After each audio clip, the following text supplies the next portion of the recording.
I was 13 when I first got access to a computer. My parents bought me a Macintosh in 1984 when I was 8 years old. I was in 6th grade. I learned to code in college. Freshman year, first semester, intro to computer science. I wrote a program to play tic-tac-toe. I think it was pretty humble beginnings. I think the first program I wrote asked things like, what's your favorite color? Or how old are you? I first learned how to make a green circle and a red square appear on the screen. The first time I actually had something come up and say, hello world, and I made a computer do that. It was just astonishing. Learning how to program didn't start off as wanting to learn all of computer science or trying to master this discipline or anything like that. It just started off because I wanted to do this one simple thing. I wanted to make something that was fun for myself and my sisters. And I wrote this little program and then basically just add a little bit to it. And then when I needed to learn something new, I looked it up either in a book or on the internet and then added a little bit to it. It's really not unlike kind of playing an instrument or something, or playing a sport. It starts out being very intimidating, but you kind of get the hang of it over time. Coding is something that can be learned, and I know it can be intimidating. A lot of things are intimidating, but what isn't? A lot of the coding that people do is actually fairly simple. It's more about the process of breaking down problems than sort of coming up with complicated algorithms as people traditionally think about it. You don't have to be a genius to know how to code. You need to be determined. Addition, subtraction, that's about it. You should probably know your multiplication tables. You don't have to be a genius to code. Do you have to be a genius to read? Even if you want to become a race car driver or play baseball or build a house, all of these things have been turned upside down by software. What it is, computers are everywhere. You want to work in agriculture? Do you want to work in entertainment? Do you want to work in manufacturing? It's just all over.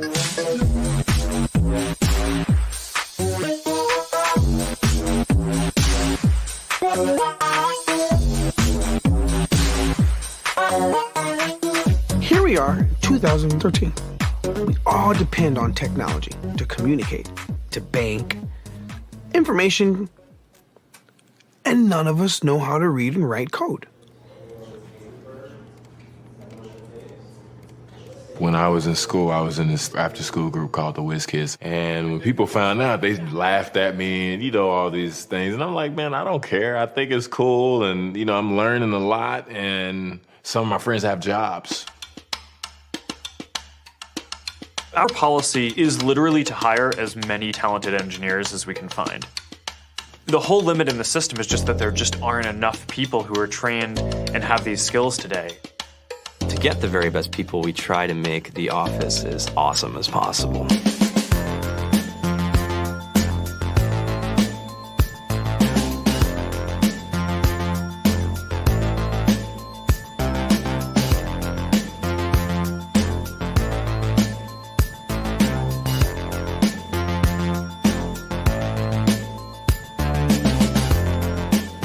We have a fantastic chef, Free food, breakfast, lunch, and dinner. free laundry, snacks, even places to play and video games and scooters. There's all these kind of interesting things around the office and places where people can play or relax or go to think or play music or be creative. Whether you're trying to make a lot of money or whether you just want to change the world, computer programming is an incredibly empowering skill to learn. I think if someone had told me that software is really about humanity, that it's really about helping people by using computer technology, it would have changed my outlook a lot earlier. To be able to actually come up with an idea and then see it in your hands and then be able to press a button and have it be in millions of people's hands. I think we're the first generation in the world that's really ever had that kind of experience.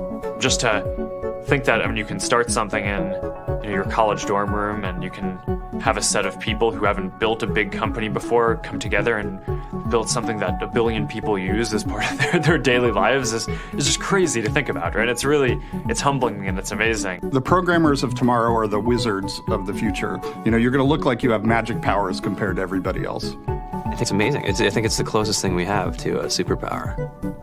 Great coders are today's rock stars. That's it.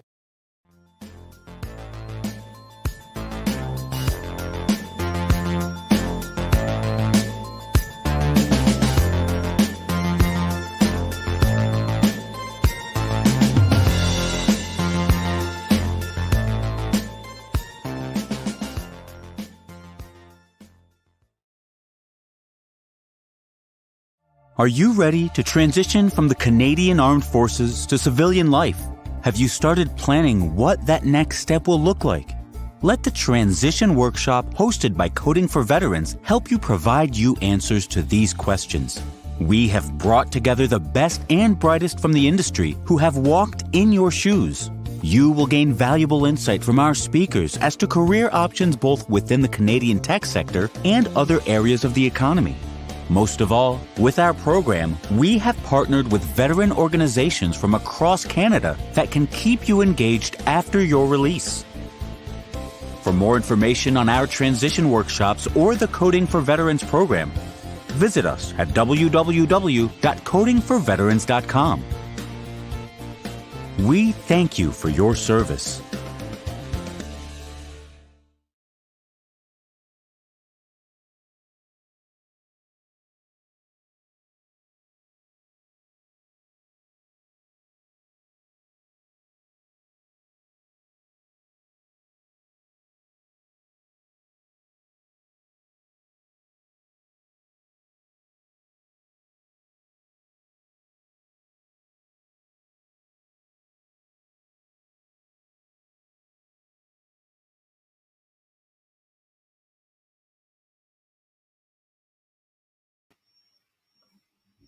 Hello, everyone, and welcome to the Transition Workshop, Deployment to Employment for Canadian Armed Forces.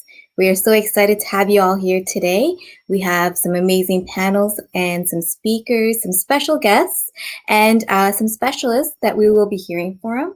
And we will also have an interactive session with everyone here. So any questions you have for our specialists, any inquiries you have, we want to make sure we have these tools available to everybody. We want you to gain some knowledge, and we want everyone to take away something from this experience. So we're looking forward to everything that is coming up to the event today. Please note that we are live on YouTube and Facebook for Coding for Veterans. And at any time, if you have any inquiries for our speakers or have any questions for us, please make sure you just give a little comment in the comment section, and we will answer at the end of each segment. So that is just a reminder, and we will be starting very shortly. I'm going to be introducing you all to Jeff Messon, our Executive Director at Coding for Veterans, and he's going to be telling you a little bit more about the event, and then also inviting you to join us with a very special guest today. Perfect. Thanks, Millie. I'd like to welcome everyone here. For those of you that don't know about Coding for Veterans helps military veterans transition to jobs in Canada's tech sector. With the program itself, there are two streams to it. There is software development and cybersecurity. The courses are delivered 100% online through the University of Ottawa.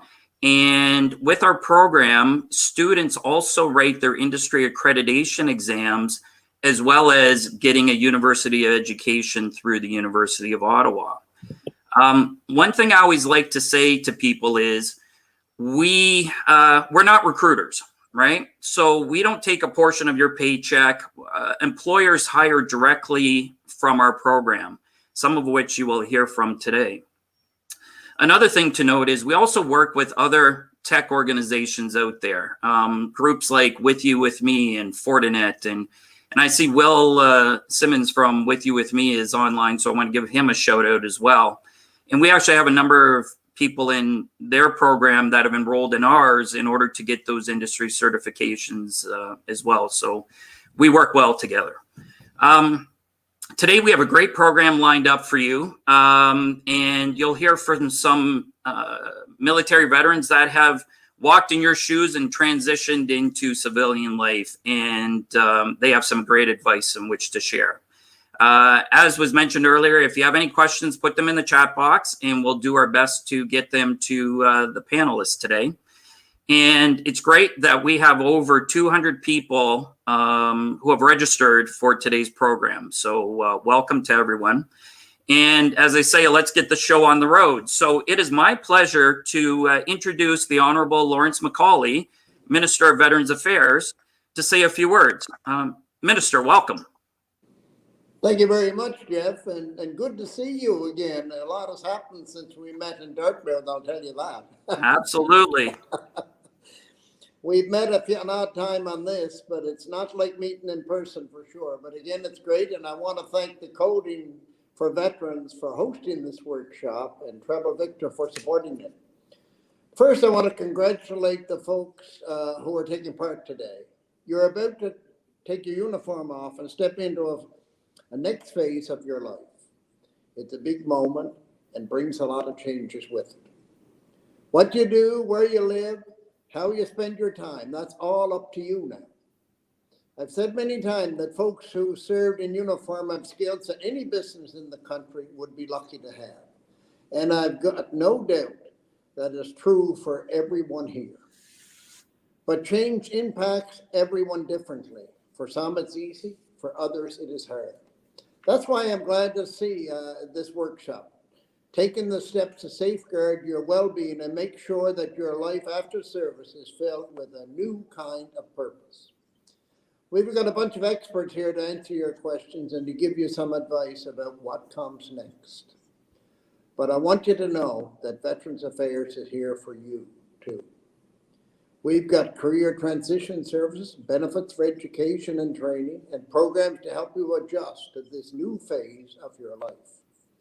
Through our transition centers, Veterans Affairs and D&D work together to meet the needs of our folks in uniform, our veterans, and their families.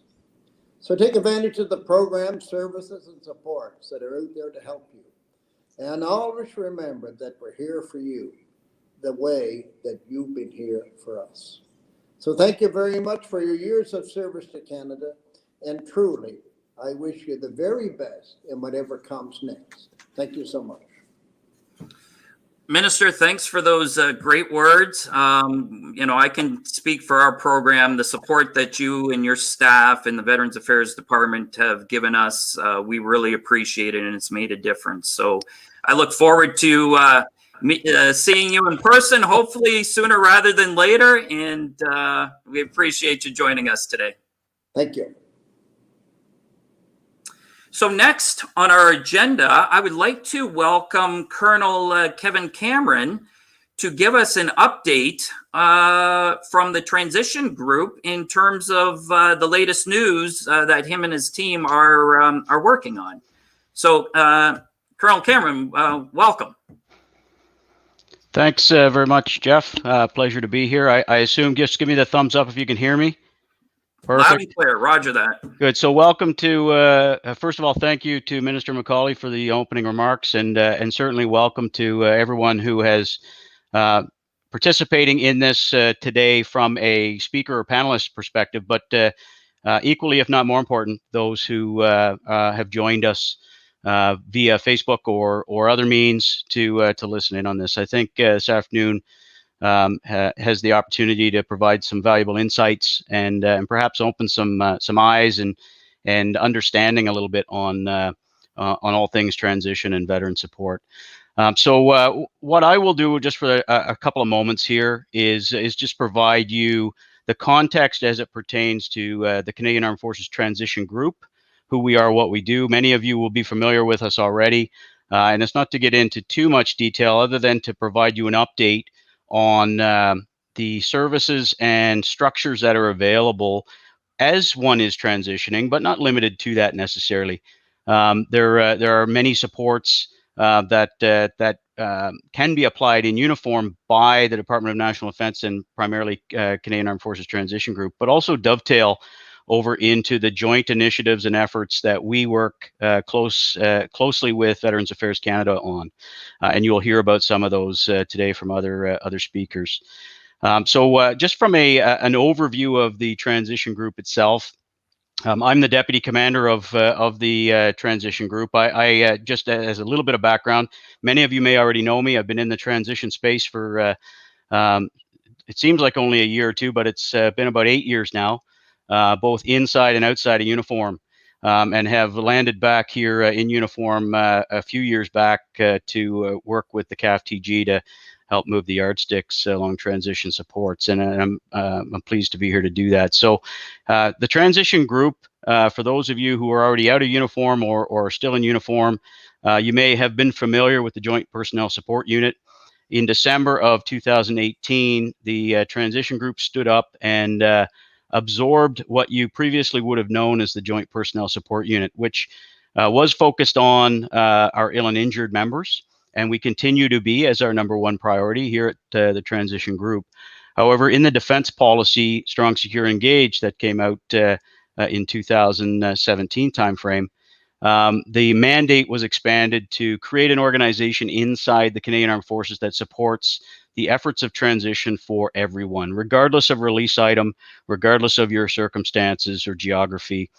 So that is what we're doing here at CAFTG. And to put it into context, approximately 10,000 members take the uniform off every year. That includes regular and reserve members. So as you can appreciate, there is no easy button. There is no single model. Everybody's, and as many of you can appreciate, if you've already transitioned, everybody has their own unique circumstances, wants, needs, family dynamics, etc.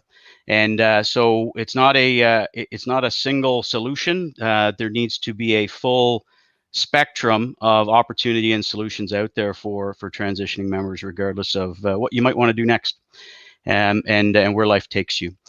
So to put it into context for the transition group, and I'll speak just here for a moment on kind of where we are right now in our journey of developing the full slate of services and supports for the transition group, and then I'll bring it for a moment at the last bit of my talk here, just to put it into the context of organizations like Coding for Veterans and other veteran-friendly or veteran support organizations out there in the landscape that I like to refer to as the ecosystem of support for transition and veterans, and what that kind of means for us as we move forward here, and how it more importantly can help transitioning members and veterans. So first of all, we base everything with around what we term the domains of well-being as far as our modeling. And one of those domains is purpose or life next bound, employment, should that be the choice. And the reality is that the bulk of transitioning members do take up some form of next post-service employment, whatever that might be for them, whether that's opening a business or working for the public service or going into the private sector. So clearly that is a significant domain of well-being in which we are putting emphasis on and working with organizations such as Coding for Veterans and others to help facilitate that where it makes sense for a member or family member to pursue those types of activities.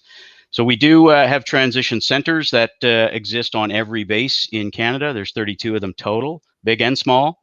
We have a fully functioning one in Borden right now. We have just stood up our next fully functioning one in Petawawa. Still a little bit in trial or pilot mode to ensure we get it right before we go full national, to support and expand the transition services for all release items. And concurrent to that, of course, we continue to improve on the supports to our ill and injured members through that same network. Some of the tools we brought to bear, and these can be accessed, the bulk of them can be accessed whether you're in uniform or not. They're not through a protected portal, with the exception of one here I'll speak to in a moment. So we do have an app through the iPhone and Android, the CAF Transition app. So many of you probably have already downloaded it on your phone as a tool to help navigate the experience. We have many of you, if you've already left, or perhaps even if you're still in, have taken a SCAN seminar. So the current SCAN program have been digitized and put online through the Canada.ca platform. And we've developed a very comprehensive transition guide, which didn't really exist before, to elevate the support and understanding around transition beyond what you would know as release. Release is still a thing. Release from the CAF is the administrative side of taking the uniform off. So pensions, doing your final medicals, doing your paperwork, that sort of thing. But transition is much more broad than that. And transition speaks to the entire life experience of transition, what that means for you moving on into your next bound. And not just for you, but for your family or your close friends or your confidants that you may have in your life that that help you through this journey. And it's not, I like to, for those of you who like military terminology, which should be most of you, I suspect. You know, I like to say, and I'm an infantry guy by background, so I simplify it this way: transition is not a quick attack; it's a deliberate operation, and therefore it needs planning, it needs understanding, it needs self-awareness through across all those domains of well-being that we work closely with Veterans Affairs Canada on as well to develop our programmatics for. So I will say that we are still a work in progress. We were stood up in December 2018, and we continue to improve and develop our more fulsome support mechanisms around transition. And one of these, and this will be the last component that I'll speak to here with regards to the transition group, one of these which is critical to success is utilizing the organizations that exist across Canada that essentially can provide options, whether it be in this particular case, it's Coding for Veterans and others who are represented here on this particular call, but anywhere in the landscape for what one might want to do next, and provide essentially a menu of opportunity. And that's what we are developing through what we are terming the Military Transition Engagement and Partnerships Program, which we're standing up now more formally than we have in the past, working closely with our stakeholders and partners, including Veterans Affairs Canada, to essentially wrap our arms around that ecosystem that is out there to provide a more consolidated and deliberate landscape mechanism for that's easier to navigate. So people can understand where to go to seek support, whatever that support might be required for you. And I just highlight that although employment and health tend to be the two dominating domains of well-being, there are others as well, and there's many organizations in that ecosystem that support, whether it be financial supports or housing and so on and so forth across those domains. So we are here as a formal organization under the Department of National Defense, but not working in isolation inside D&D or CAF. Our mandate exists to expand outward, outside the wire, so to speak, to ensure that we can consolidate and maximize opportunities for success in transition and beyond for you and your families as you navigate. And partnerships or relationships like we have here with Coding for Veterans and other players, albeit not a formality such as a contracted type relationship. It's more of a relationship of goodwill to ensure that we assist in those 10,000 or so members a year that need to navigate or want to navigate into their next mission in life. So I will leave it at that. I know there's a chat going. If there's questions, feel free to send them my way, and I'll pass it back to Jeff. Absolutely. And Colonel Cameron, thanks for that great update. We have a question here because, you know, some people in the audience are have already started along that transition path, but other ones are kind of contemplating. Can you talk a little bit about if someone is contemplating leaving CAF, when should they start to prepare, and what does that kind of look like? Yeah, great question, Jeff, and whoever posed that question, thanks for it. You know, we have a history or more of a culture within the Canadian Armed Forces, and that you know, we're so focused on our day-to-day mission, and so we should be, that many times the thought about transition or what you're going to do post-military doesn't really enter the mindset until you're there, until you're at the doorway. And it is our we advocate that it is that's too late. And like everything in life, you should always have a plan B.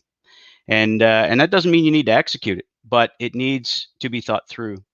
And because at a certain point, there's one certainty of military service, and that is sooner or later you will no longer be in the military. And therefore, this should be, and I come back to the quote I used at the front end. Transition is a deliberate operation, not a quick attack. So think it through. The resources are there to do that. As we get better and more thorough in our provision of services at Transition Group, you will see for those serving members a backing up inside service of the education, understanding, awareness, and training even around transition, so that when that inevitability comes, whenever it might be in one's career, whether it's 10 years in or 35 years in, you're not thinking about it as you're walking out the door. You've actually put a plan into motion that you can pull out of the file folder and execute and adjust. And not necessarily doesn't necessarily need to be the final firm plan.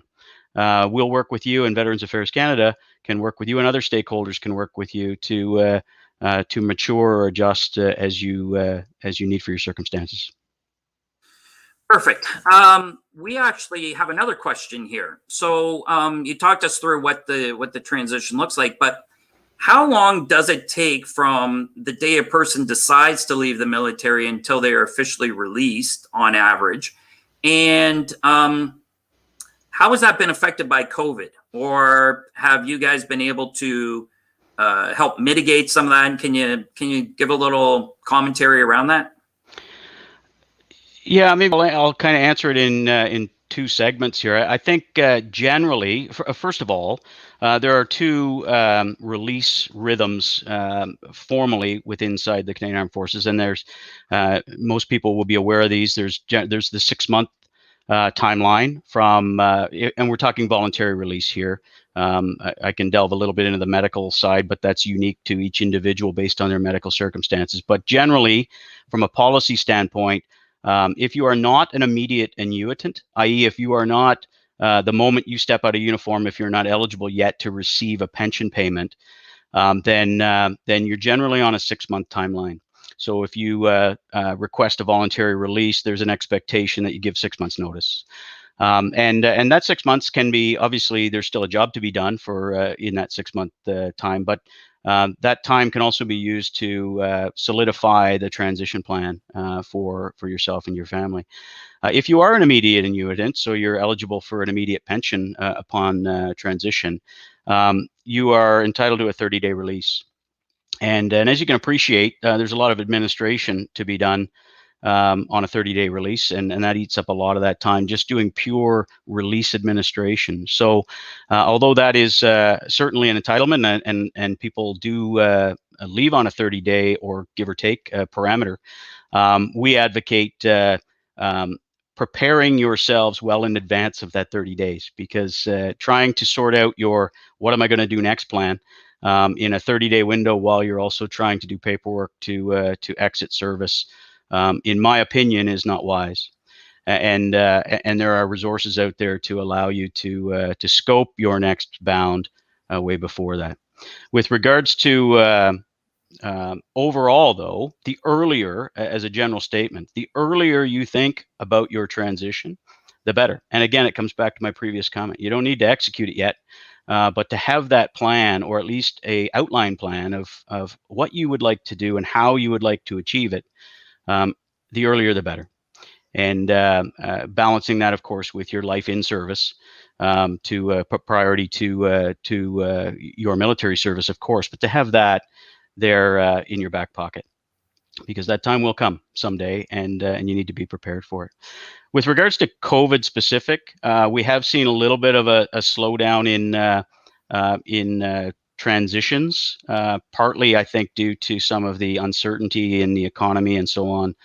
Right now, I don't have hard stats to give on this call, but intuitively, I think we can appreciate that, given what is going on with COVID and in the world, people may be holding off on voluntary transition, perhaps waiting it out a little bit to see how things shake out in the economy and job opportunities and so on. Notwithstanding that, there are many opportunities still out there, and particularly in the field of which the subject is today. I hope that answers the question, Jeff. Yeah, no, perfect. We got another one that actually kind of dovetails a little bit. I think it's John here from Petawawa said, Can you take us through some of the mistakes that people make when they release? And you covered some of them, not preparing a proper plan, right? Which, leaving it to the last minute. Are there any other kind of nuances that you've kind of seen? I mean, you process thousands of people per year, right? What are some other mistakes that others should, just keep an eye out, so the pitfalls that they, can avoid? Yeah, a great question. The reason we have built the domains of well-being as kind of a model is to help shape one's thinking, and I certainly encourage everybody to, through the app that I mentioned earlier, or through Canada.ca military transition site, dig out the transition guide, because that really does give you some insights in what you should be thinking about as you are thinking about your, at least even at the very beginning stages of what your transition might look like. And some of the pitfalls, if I could highlight a couple. One is not really understanding what you want to do. And we and there is no one solution. Everybody has a different vision of what they would like to do next. But in many cases, we don't give it much thought while we're serving, and it may even be difficult to nail that down. I guess the advice I would give is that it doesn't need to be perfect the first time. Come up with a plan, and don't be surprised if after you're out for 6 months, a year, or 18 months, perhaps what you thought you wanted to do wasn't necessarily exactly what you would like to do for the next, say, 20 years. And that's okay. That's okay as long as you recognize it and can adjust. And don't be too hard on yourselves, because you're not the only one going through it. Everybody goes through it, regardless of rank, regardless of time in service, regardless of personal circumstances. And one other piece of advice here, and I think it's a very important one, and it may seem like it's a statement that should be obvious, but it's not for many. Involve your family. Transition isn't just about the serving member. Transition is about the family unit.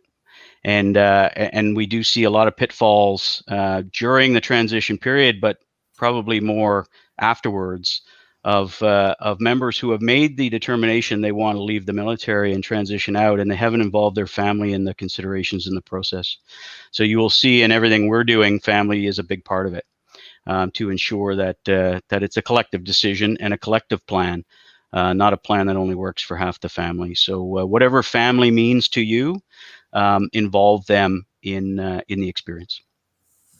That's some awesome advice. And we've got one more quick question here. Can you give us some direction of who to talk to if your unit isn't tracking the 30-day protected period as part of the op transition?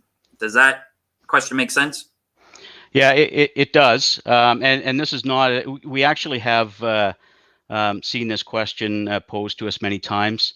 There is certainly raise it with your chain of command is your first step. So if you feel that either they're not aware of it, or perhaps you don't feel as though it's being abided by, that is a policy that was put out in under the op transition directive, that there is a 30-day protected window of time pre-release date to focus in on transition-related activities. We are working on a DAOD right now that will articulate this in more of a formalized way. So we're in a little bit of a space right now where not everybody has necessarily the exact proper interpretation of what that means. It doesn't mean you're on leave. It doesn't mean you don't have a reporting channel. It doesn't mean you're not subject to the Code of Service Discipline still. It simply means that the chain of command has an obligation to provide you the latitude to protect some time to deal with your transition requirements in those last 30 days. So firstly, engage with your chain of command. If you still feel that that isn't working, then I encourage you, as we develop our capabilities of the transition centers, to engage with the transition center on your local base to have a discussion with them. Awesome. One last quick question we want to kind of get in here, and I thought this one was interesting. What were the interesting things that you and your team learned during the COVID shutdown that will carry over post-COVID? You know, are scans now going to be online versus so? I thought it was a really interesting question how COVID's affected you. Yeah, it's a great question. We as we look towards full operating capability of the transition group, which we envision to be in a couple of years from now nationally. There was always a plan to have a virtual component, a significant virtual component to everything we're providing. And in some cases, and several cases, we've expedited those efforts. So Scan Online is an example. We've also done some scan, and when I speak of Scan Online, those are the presentations that are embedded in Canada.ca, but we've also taken efforts locally and nationally to do some scan seminar-like activities live. So that's one example. And we've expedited some of the development of our other virtual capabilities, such as Transition Guide version 2 and so on, to put it out there so you don't necessarily need to walk through brick and mortar doors to get the services you need. So I do encourage everybody to on Canada.ca /military transition is the site. Just Google military transition Canada.ca or Government of Canada. You should find it, and certainly through the app. I encourage you to download the app because all the links and connections are there as well. Awesome. Well, Colonel Cameron, listen, we appreciate you taking the time out of your busy schedule. It's been very informative, and thanks for coming and appearing before us today. My pleasure. It's great to be here, and I wish everybody a great session this afternoon. Perfect. Thanks. Okay, so next up on our agenda, we have Tara Jones from Agilic, and Coding for Veterans works with Agilic in helping to get placements for our grads and things such as that. So Tara will give us an update in terms of the transition, working with VAC, and kind of the bridge there. So Tara, welcome. Hi there. Can everybody hear me okay? Perfect. Awesome. Great. Thank you very much. I would like to just start by thanking Coding for Veterans and Treble Victor for the opportunity for me to share a little bit about Agilic. For those of you who don't know, we are the national service provider of the Career Transition Services and Veterans Education and Training Benefit Program on behalf of Veterans Affairs Canada. I have a few slides that I'll share with you today just to give you a little bit more information about who we are and what we do and how we do it. So those should show up in a moment. Here we go. Also, before I get going too far, I wanted to thank all of the members, veterans, and family members who may be participating today for your service. And again, for Coding for Veterans for the opportunity. So thank you. So as I mentioned, we're the national service provider of the Career Transition Services Program. We also assist people in their education pursuit, veterans and supplementary reservists who may be eligible for the education and training benefit. And I'll speak a little bit more about that as we talk today. For those of you who don't know Agilic, we were founded in 1985 to deliver vocational assessment, training, and job placement services to persons with disabilities under some provincial contracts within Ontario. We have been delivering the Career Transition Services Program when it launched on April 1st, 2018, and just started year 4 of the program this month. Our program is different than the VAC Rehabilitation Services Program for the ill and injured. So there are differences. We are a different provider and there's different qualification criteria. And I'll speak to that a little bit further today as well. Our organizational mission, I'm just going to flip my slide here one moment. Our organizational mission is to help people and organizations develop their potential. And what I've put up on the slide here today is our 6 core values as an organization. These core values really shape how we do our work with our candidates and all of our different programs across the organization, as well as how we interact with our community partners, our customers, as well as our team members within the organization. Our service delivery approach, we take a shoulder-to-shoulder partnership. Colonel Cameron was talking about, tapping into resources and working together, putting a plan together. That is essentially what we do in the Career Transition Services program. We work with you to develop a plan. We work with you in partnership to support you through the journey. And what that looks like for each person is different depending on your needs, your goals, your timelines, and your comfort in navigating this transition world that you may be experiencing for the first time. The services that we deliver are delivered virtually across Canada from our head office in Oshawa, Ontario. We deliver the services from 8 a.m. until 5 p.m. in all Canadian time zones. And while our team is available during 8 to 5 in all time zones, we have a secure web portal that we connect candidates to when they're referred to the program. And that is essentially a tool to gain access to various resources and information to support your transition journey from primarily an employment and an education or training standpoint. We have modules within our secure-based portal for you to peruse at your leisure and view as often as you like to get some self-taught guidance on your transition. And then our coaches are working closely with you to support you in that journey on a one-to-one basis.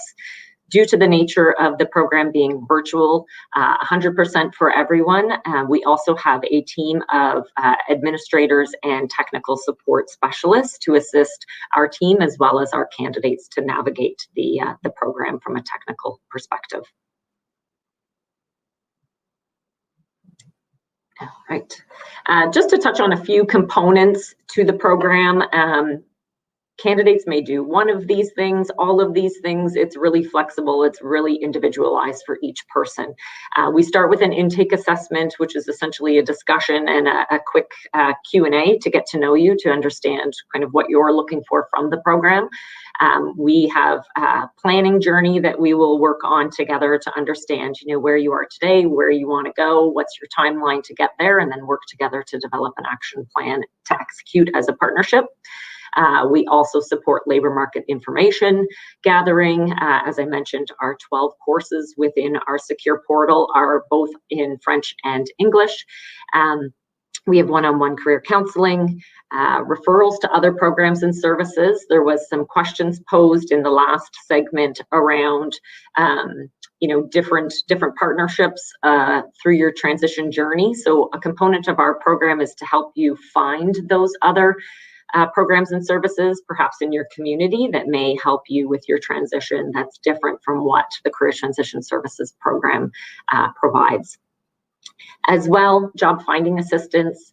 We have a team of folks on our team for job development services who are actively working with organizations like Coding for Veterans, as Jeff mentioned, as well as employers across the country to connect candidates who are ready for employment to employment opportunities. And, essentially transition support to get you to that next stage of your life, whatever that may be. So ensuring that you have a smooth transition into new employment or education as you need it. Again, just a couple of components of the many that we can support you on. I won't go through the entire list, but again, it's customized to each individual's goals, preferences, timelines, and their comfort level in doing this journey independently or with support. It's a voluntary program, so you can come, get familiar with the program, and then leave the program and come back when you're ready. So from an active member perspective, you're able to access the program, get connected to the secure portal, connect with a coach, and start to peruse things at your leisure. And then perhaps as you're closer to your release date, you may re-engage in the services by just contacting us directly back through the secure portal or by phone, and we can pick up where we left off. So very flexible in terms of coming in and out of the program. As well, we've seen people who have been coming to pursue education, perhaps funded by the education and training benefits, so helping them set a plan of pursuit towards education. And as their education is winding down, they return to the program to start a new plan to conquer their employment journey. This is just a quick snapshot of our secure portal. The landing page for our portal is a public site. So I just want to point out, I'm not sure if you can see my pointer, but just above our Agilic logo at the bottom right corner, there is a chat bubble. When you land on our secure web-based portal, which I will put up the address at the end of this quick presentation, you can chat with our support team and our IT team and our coach team, again, 8 to 5 in all time zones across Canada in both French and English. So if you have questions, if you're not yet a candidate and you have questions, you're welcome to reach out to us. We are also partnering with many organizations as of April 2020 to offer employer information sessions. Once the information session happens, we record those sessions and also put them up for access to all of our candidates through the web-based portal as well. So a lot of different features within our portal. We have also had candidates who were deployed internationally and they are transitioning, in 6 months' time, perhaps, due to the virtual nature of the program and the secure web-based portal. They were able to participate in the program, start to get things organized while serving internationally, and then join us a little bit differently once they're back on Canadian ground and perhaps different access to technology. So very flexible.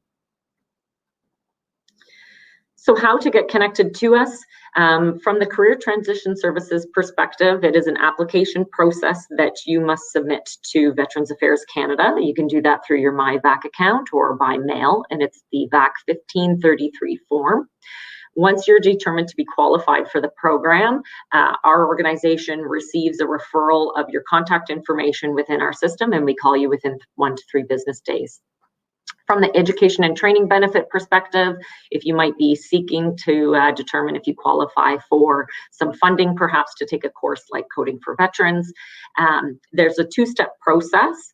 And you apply to first determine if you qualify for the education and training benefit. And then the next step, which you can do at the same time or separately, is to complete either a formal program plan or a short course plan. And one of the components of how we support candidates is to help them understand which plan form might be the best approach based on the organization that they're going to take their training or their education, what that training and education is, and the duration of that education and training. For anyone who applies for the education and training benefit who is not yet a veteran or a supplementary reservist, your applications will be held in a queue until you become a veteran or a supplementary reservist, and then Veterans Affairs Canada will assess your application for qualification. So to qualify for the education and training benefit, there is some great information on the VAC site in the Q&As for both the Career Transition Services Program and the education and training benefit. So I definitely recommend you go and check those out if you're curious. But at a very high level, you must be honorably released from the Canadian Armed Forces on or after April 1st, 2006, or are a member of the Supplementary Reserve and have at least 6 years, which translates to 2,191 paid days, and you may qualify for up to $40,000. 12 years of service, 4,382 paid days, you may qualify for up to $80,000. It's very important to note that as a veteran, you are not able to access the education and training benefit if you are also participating in the rehabilitation services program.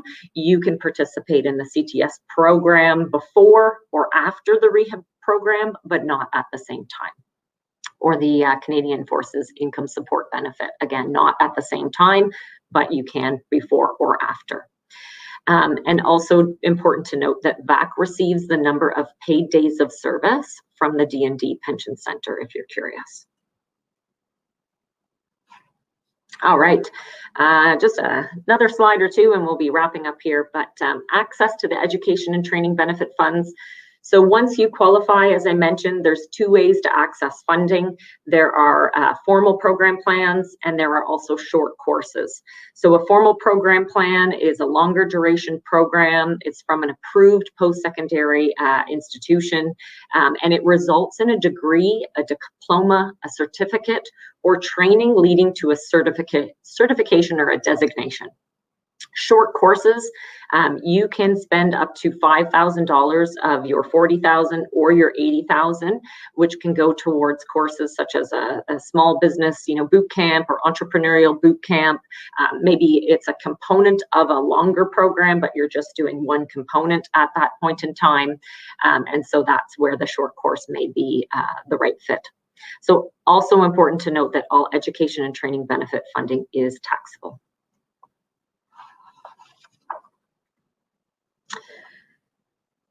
For more information about the Career Transition Services Program or the Education and Training Benefit, as I mentioned, there are some really great, easy to navigate Q&As on the Veterans Affairs site, or you can contact Veterans Affairs directly at the number on the screen, or you can contact our team at the number on the screen.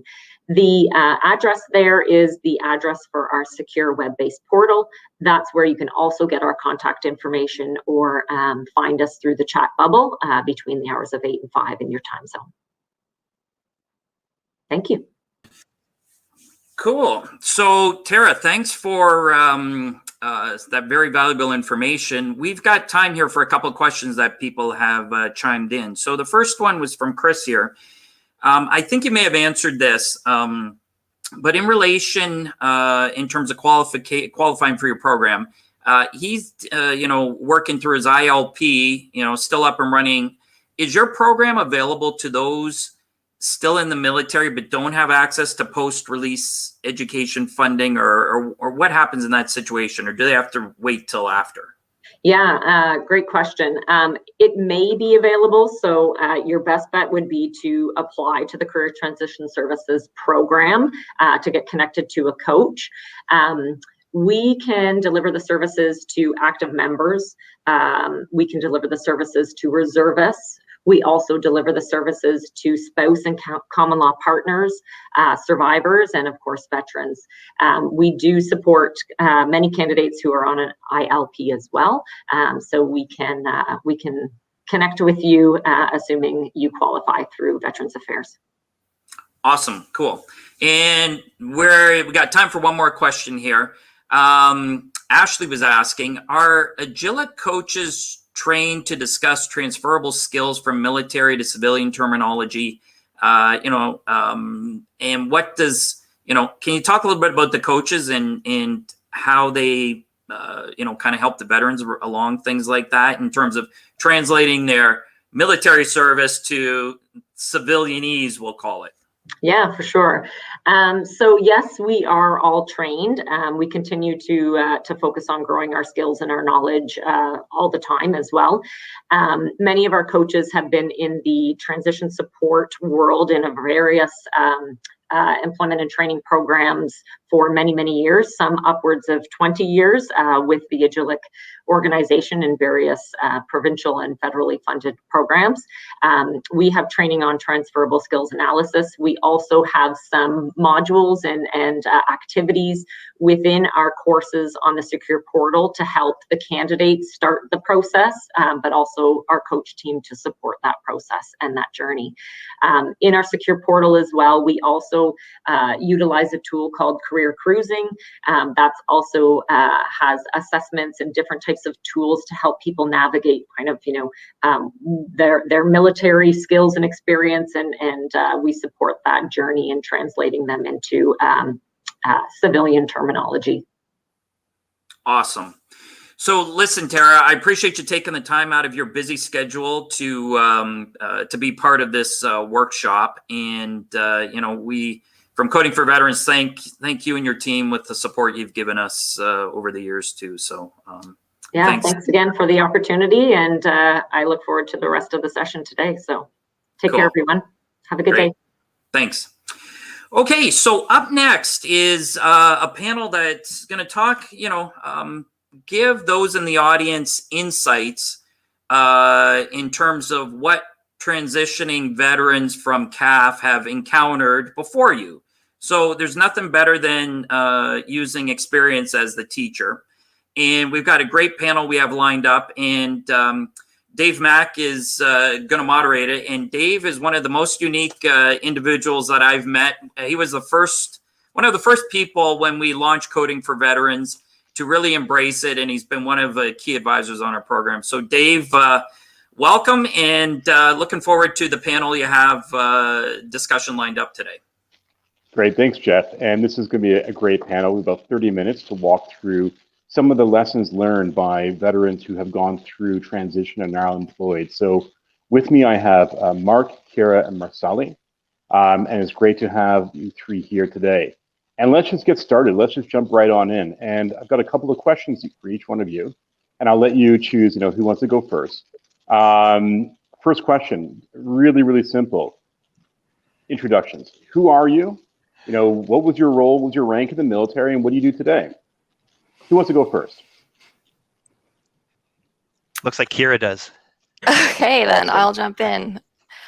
So I left as a lieutenant AXO, but I spent most of my time as a naval warfare officer before that. And now I'm a full-time student, actually. I'm doing a research master's through Queen's, but also I'm doing a cybersecurity program through University of Ottawa, facilitated by Coding for Veterans. Fantastic. Mark, how about yourself? Hey, everybody. My name is Mark Kotzer. I was 20 years in the Air Force as an area officer and hung out with Sea Kings for the majority of my time. Left as a major. And I've been now in industry for about 8 years. I've worked at IMP Aerospace and Defense, serving shipbuilding, and I'm currently at MDA, which I hadn't heard of before, but it's the company that's building satellites in Canadarm2 and 3 and all that kind of stuff. So that's me. Thank you. Marceli? Hey, so I was a naval warfare officer, served, on a variety of different ships, deployed multiple times, worked as the aide to the commander of the Royal Canadian Navy for a stint, and then worked in Washington. I actually got out about a year ago, and at first I thought I wanted to pivot into software development, so that's where I went. Also took an adjunct role with RAND Corporation, a think tank in Washington, D.C., in their cyber and intelligence policy division before transitioning to where I am now, which is a pathways operation manager for Amazon at one of the largest fulfillment centers in the southwest of the United States. Oh, wow. That's amazing. Whereabouts in this? Like Austin or something like that? I'm in beautiful Phoenix. It's 100 degrees, so 32 for Canadians. And basically everything that gets shipped out of the Southwest, a good chance it comes from my facility. So fantastic. Well, enjoy. So next question. So let's think about preparation. So we're giving advice now to veterans and people who are about to leave the military. What sort of guidance or advice would you give them on things like networking and job hunting, resume preparation, and what would you be highlighting in your resume? What have you learned so far? What kind of career guidance and how do you figure out your career? And lastly, what kind of qualifications and courses would you recommend taking or do you know that are really quite useful to make the leap? And again, who wants to jump on that question first? Dave, that's such a loaded question. Yeah. I'll let you guys. Just unpack it all. I know. So how about you start then? Yeah, sure. I'll certainly start. I think one of the reasons I agreed to stand on this panel is I think that we do kind of a poor job perpetuating the right narratives for veterans that are considering transition. So I won't lie, I actually was pretty lost in the time after I transitioned. Suddenly I was left having to reconcile my personal and professional identities, and without the military, I was really left to sort of figure out what I really wanted to do when I grew up, but I was already grown up. And I think we look at transition in a kind of a strange way, rather than a journey, which I think is truly the nature of the transition experience. We tend to like to put it in two classifications: is either you've had a successful transition or you've failed at your transition. So I guess what I would start out by saying is the best place to start is from a place of uncertainty, and then to work from there, and understanding that that is a completely natural feeling, that it is completely overwhelming to suddenly be left with infinite amounts of choices and not necessarily understanding what's out there in terms of opportunities, and then not understanding where your skill sets fit in. So I think the biggest lesson that I learned was to say yes more than I said no, and how that how I leveraged that in my everyday was, you know, I knew that I wanted to transition into a tech role, but I didn't have a tech background. So before, you know, starting a program like Coding for Veterans, I took a role as a quality assurance specialist for a software development company. It was a role that, you know, I was making maybe $40K a year. It was basically very entry level. And my hopes by taking that position were just to like better understand the business, to understand what opportunities were out there, if it would be a good fit. And frankly, like I had to eat some humble pie. And, you know, coming out of it, I realized that all the skills that I had as a veteran really came to bear when I was looking at taking on bigger projects, when I was looking at managing teams. And so while initially anyway, I didn't understand how I could leverage those skills, it became very apparent to me, you know, as I was in it. So I guess I would just say, if there are opportunities that you want to learn more about or you think would be a good fit, you have to have, I guess, the courage to step out of your comfort zone and try them, even if it means taking a step back, because you do have to earn that credibility, right? So very often it will mean, you know, taking a role that maybe isn't necessarily what you envisioned for your transition experience, but is going to help propel you forward and figure out what it is that you do want to do. Fantastic. Mark, how about yourself? Can you speak at all to just the networking and, you know, resume writing and things to highlight in your resume? Sure. I had an interesting experience. You know, I went through military college, and kind of from day one all the way up to almost when I retired, you kind of get used to hearing a lot about, you know, how special we are in the armed forces, and how, you know, how elite everything is. And it really can start to stoke an ego. And if I had one piece of advice for everyone, it would be to really do everything you could to battle the ego. Humility, you know, is so important. When I retired, I was a professional engineer with an MBA and led hundreds of people, and so how I expected things to go was I could post my resume to whatever it was at the time, Monster or Workopolis or whatever, and then I would sit back and comfortably watch the bidding war begin, and that did not happen. And it didn't happen because, similar to what we just heard, my expectation was that I could laterally transfer into industry.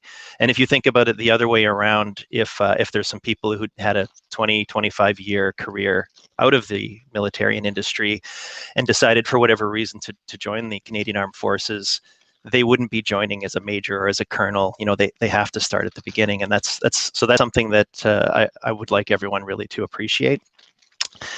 Regarding resume writing, I mean, something that I found helpful is to get as many eyes on your CV as you can, ideally with family or friends or trusted colleagues who are not in the military, and they can help shape the content. All of the people I've ever worked with since then, I've come across an acronym, and I still use it today, which is the CAR acronym, the Challenge, Action, Result. And I see a lot of resumes, and when you compare a resume that basically looks like a job description where someone tells you what they were responsible for and the things that they had to do, it really pales in comparison to a CV where someone expresses something difficult that happened, some sort of concrete action they took, and then expressed an outcome, ideally in a quantifiable way. It makes it much more impactful and much more compelling. With networking, something that I found useful was to use LinkedIn as a way to, instead of having cold calls, to have warm calls with individuals.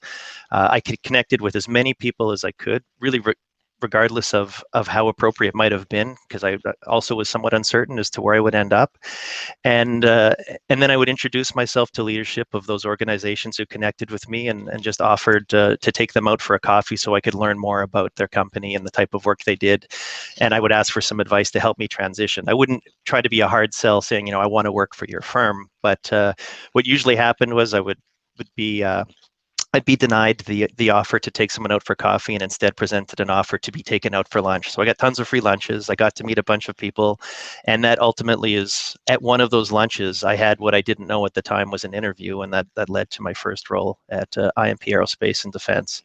And finally, it is really about connecting. So I'm not sure who's on the other side of this call. I can't tell. But now that you have my name, you can find me on LinkedIn, and it is something that I love doing, helping people connect to others in industry. So I happen to be in the middle of a high-tech software firm, and it sounds like there's a few of you who I might be able to support in some way. So do not hesitate to contact me at any time following this event. Awesome, thank you. And Kira, the same question to you when you're thinking about, you're taking a course right now. What's going on in your mind, right? What are you thinking about, and what are you looking, as you progress? How are you continuing to prepare yourself to take action and to secure a job? Right. So I think a lot of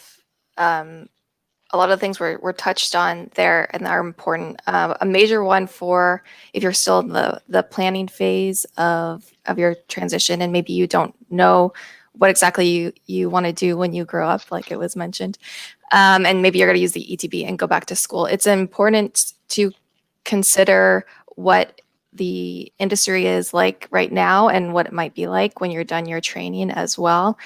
Like obviously the world's a little bit different now than it was a year ago when I released, and it will probably be different in a year as well. So if you're going to spend all this time and maybe money retraining yourself in a new industry, make sure that the jobs are there. That's something that I think I've seen a few people make a mistake. They have this dream job in their head, but the need is not there right now. So it's important to plan in that sense as well. What I did for resume preparation, I had a really hard time with the translation between military and civilian speak. It depends. Like if you have a trade that has a direct civilian transition or translation, it might be more straightforward. But if you're, say, a naval warfare officer or infantry or artillery, that might be a challenge. And so I ended up using a resume service, which I would recommend, especially the ones who are used to working with military, because they already have that experience doing those translations. So instead of you driving yourself crazy, you can have a good conversation with a professional who has experience doing it. And that's what I did, and I would recommend that for sure. Thank you. Next series of questions are on really expectation management. And so we touched on this a little bit. We talked about humility and ego and all the rest of it. And one of the sort of sub questions I have is, can a captain of infantry become a captain of industry overnight? And really, you guys have already indicated that's pretty much balderdash. But just kind of building on that, what can I expect? So when I suddenly land, in role, what is life like? Is the business world like the military? Are there common experiences? Are there common overlaps, or is it a completely different world? It's like, so walk me through that. And also, if you can, what are one or two common hurdles that military veterans encounter once they've made the transition into industry? Who wants to hit that one first? I think, Mark, you're on first because the other one's gone first before. All right, sounds good. So it's interesting. My experience in different companies and even in the one I'm now is there's a bit of a bias that joining veterans might rely too heavily on the authority vested in their formal role to influence the organization, which is really the lowest level of leadership. So that's not how I was trained in the Air Force. I was trained to be a servant leader, and I still use that approach today. So the expectations that I have of new people and that were had of me was again, we talked about humility, but to be in a learning mode. And as a leader, when I mean servant leader, and it's what I do even today, it's not my job to understand the nuances of what everyone in my organization is doing. Like, I'm a mechanical engineer by trade, so I'm working with software developers and systems engineers. I don't pretend to know what they're doing, but always taking the approach to make sure that they have the right tools for their work, the right structure, everything that they need. It's my job to provide for them. So the way I've always looked at an organization is that it's an inverted pyramid where everybody works, for the folks, if you will, in the trenches. And I think that applies as much in the infantry as it does in industry. And if that's the kind of leader you are, I think that can go a long ways, and it can be applicable in a variety of domains, especially if you're not familiar with the details of the work that's going on. So, thank you. Kira, how about yourself? How do you want to answer that question? Sorry, I cut out for part of that. Could you repeat the question? I'm so sorry. Something happened to my volume. Yeah, no, that's fine. Just in terms of the expectation management, what does it look like once you're in industry? What does it look like? What is that experience like, and what sort of hurdles do veterans experience once they transition into industry? Right. So I don't want to repeat too much of what was said, but it's absolutely true. You're looking at an entry level position when you leave, because you're starting from square one in that industry, most likely. So you have to accept that you have to work your way up from the bottom, just like everyone else. And a little bit too of the, maybe you're not super special, and yes, you have these amazing soft skills, and that's 100% true. You have leadership experience and oral written communication experience, which is really important, but you need that you need the experience that's directly applicable to that job, which you're most likely not going to have and going to have to start at square one doing. So keep that in mind when you're looking at applying for jobs. You're not going to jump up to senior management just because you might have been considered a senior leader where you are coming from. So I think that would be the big thing to keep in mind for sure. I always find that it's a challenge to do the transition, but it's also very exciting because you are learning something new for the first time. You're jumping into something, and you're making the decision to actually say, okay, I'm done with the military now. I'm going to jump over into this, and I put myself in a situation, and all you can do is dig, right? That's the option. So Marcelia, over to you. Same question about expectation management. Yeah, certainly. I mean, I had two vastly different transition experiences. So the first transition experience was into obviously a software consultancy, which couldn't have been further from my military experience. We were mostly a lateral organization, very flat. We were encouraged to kind of pitch ideas, take initiative. We didn't really have an approval process. That self-licking ice cream cone of bureaucracy was gone. You had to tell devs to shower before they showed up to Zoom meeting. Like, it just was a very different environment. By contrast, going to Amazon, there were a lot of parallels for me, just in the way that it's structured. Some of the kind of leadership principles that we have are very similar to the ones that we have in the CAF. So when I moved over to Amazon, I actually felt very much at home, which was something that I was not expecting. But I would say, being one of a few veterans that work out of our Phoenix 6 location, the one thing I would caution veterans that are moving into roles that are almost not paramilitary, but into an organizational structure that is similar, is just to fight the urge to fall back on what feels comfortable. I have a colleague who spent 25 years in the Air Force as an NCO, came out. He's a very capable and accomplished leader. But I would say that his development as a leader at Amazon has actually stalled a little bit because he's been falling back on his old leadership styles, to the detriment of taking those new learning opportunities, looking at what Amazon has to offer in terms of leadership development and mentorship opportunities, and then trying to leverage that and develop his own skills. So I guess what I would say is definitely lean heavily on the skills that you've learned, but at the same time, you just got to go in with an open mind, an open heart, and understand that, just because you've done it this way for so long doesn't mean that there aren't better ways to do it. And as you get more exposure, it'll only help you, as you progress through your career journey. All right, so I want everybody to think now back to the day that the days in leading up to leaving the military.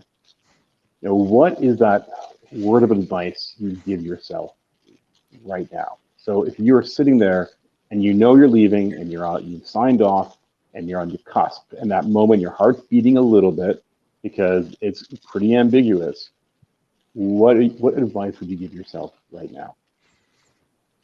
Who wants that one first? You guys are all in contemplation. It's great. Yeah, I'm looking at You broke first, Mark. I didn't appreciate how much work that it would be.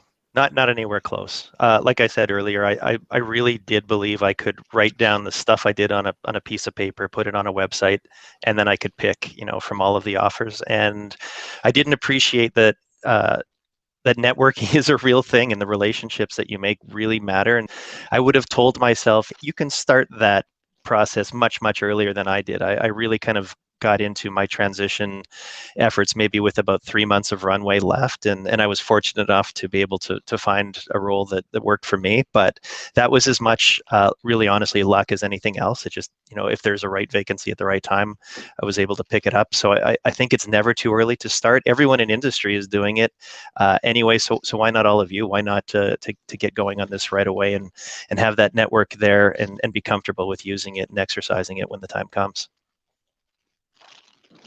Who wants to go next? Who wants to answer that question next? That little bit of advice you want to give yourself. All right, Kara, you're on. Okay. For me, I would definitely say plan farther ahead than you think you need to, as was sort of touched on there. And in regards to the networking, just like pull at whatever you can. And for me, I wasn't necessarily looking for a job in industry when I left. I knew I was going back to grad school. So for me, I was looking for a supervisor who could take me on as a graduate student and was in my field.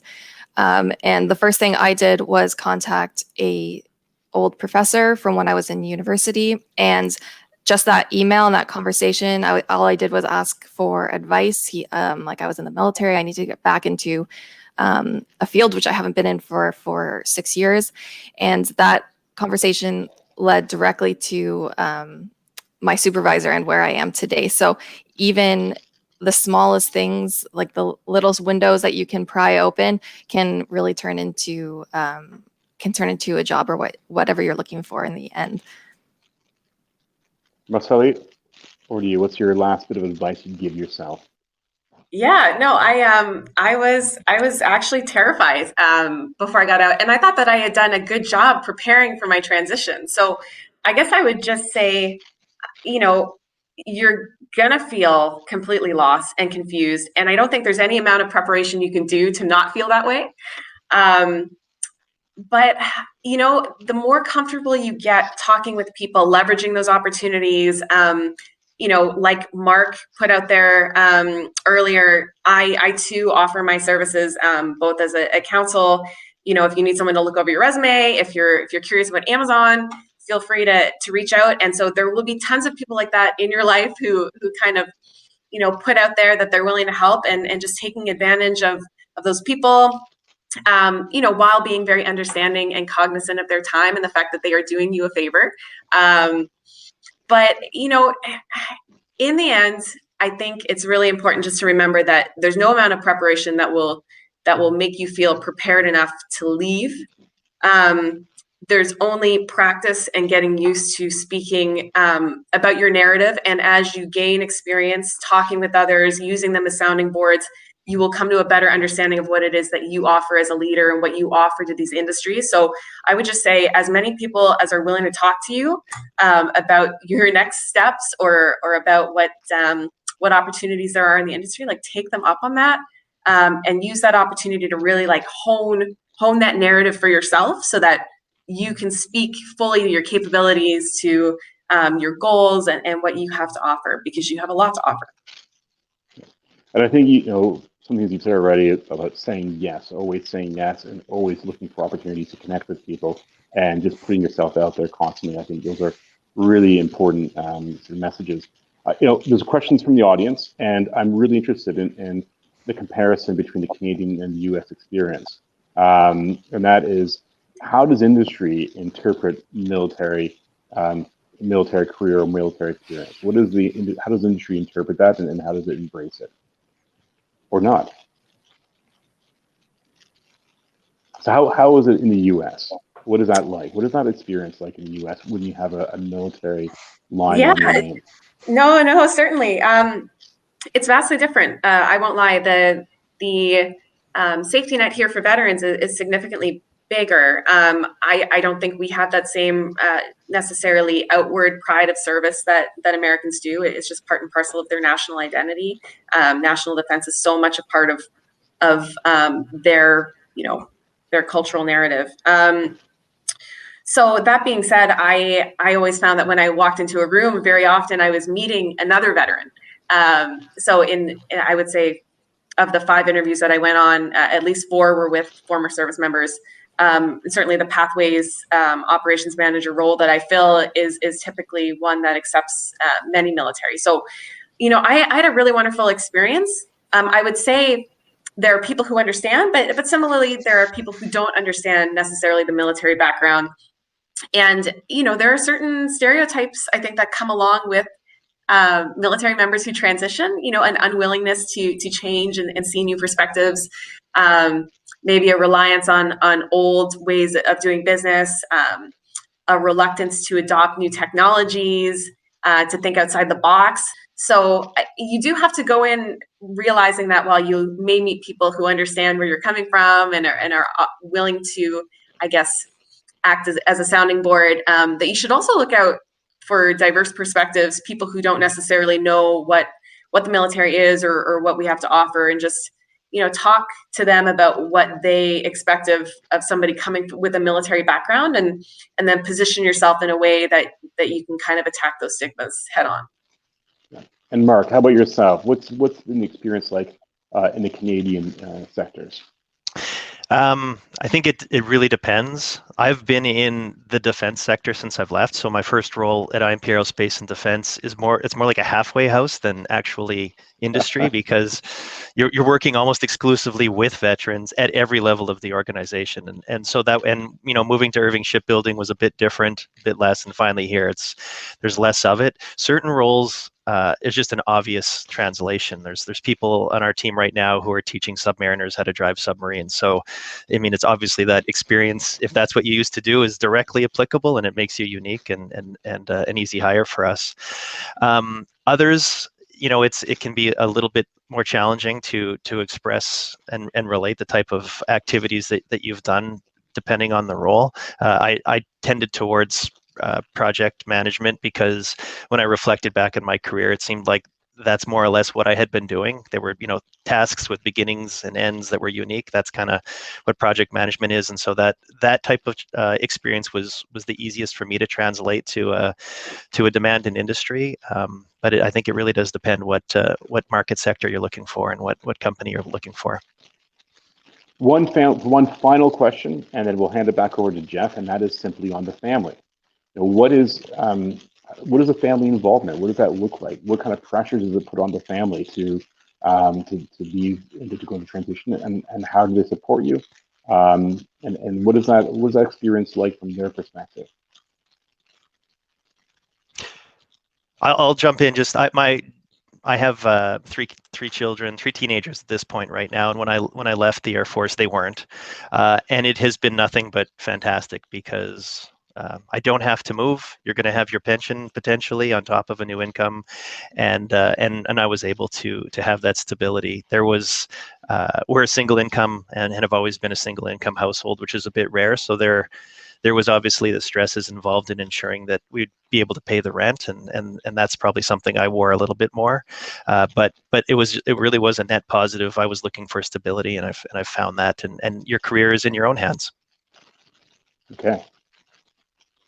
Who else wants to answer that question in terms of family?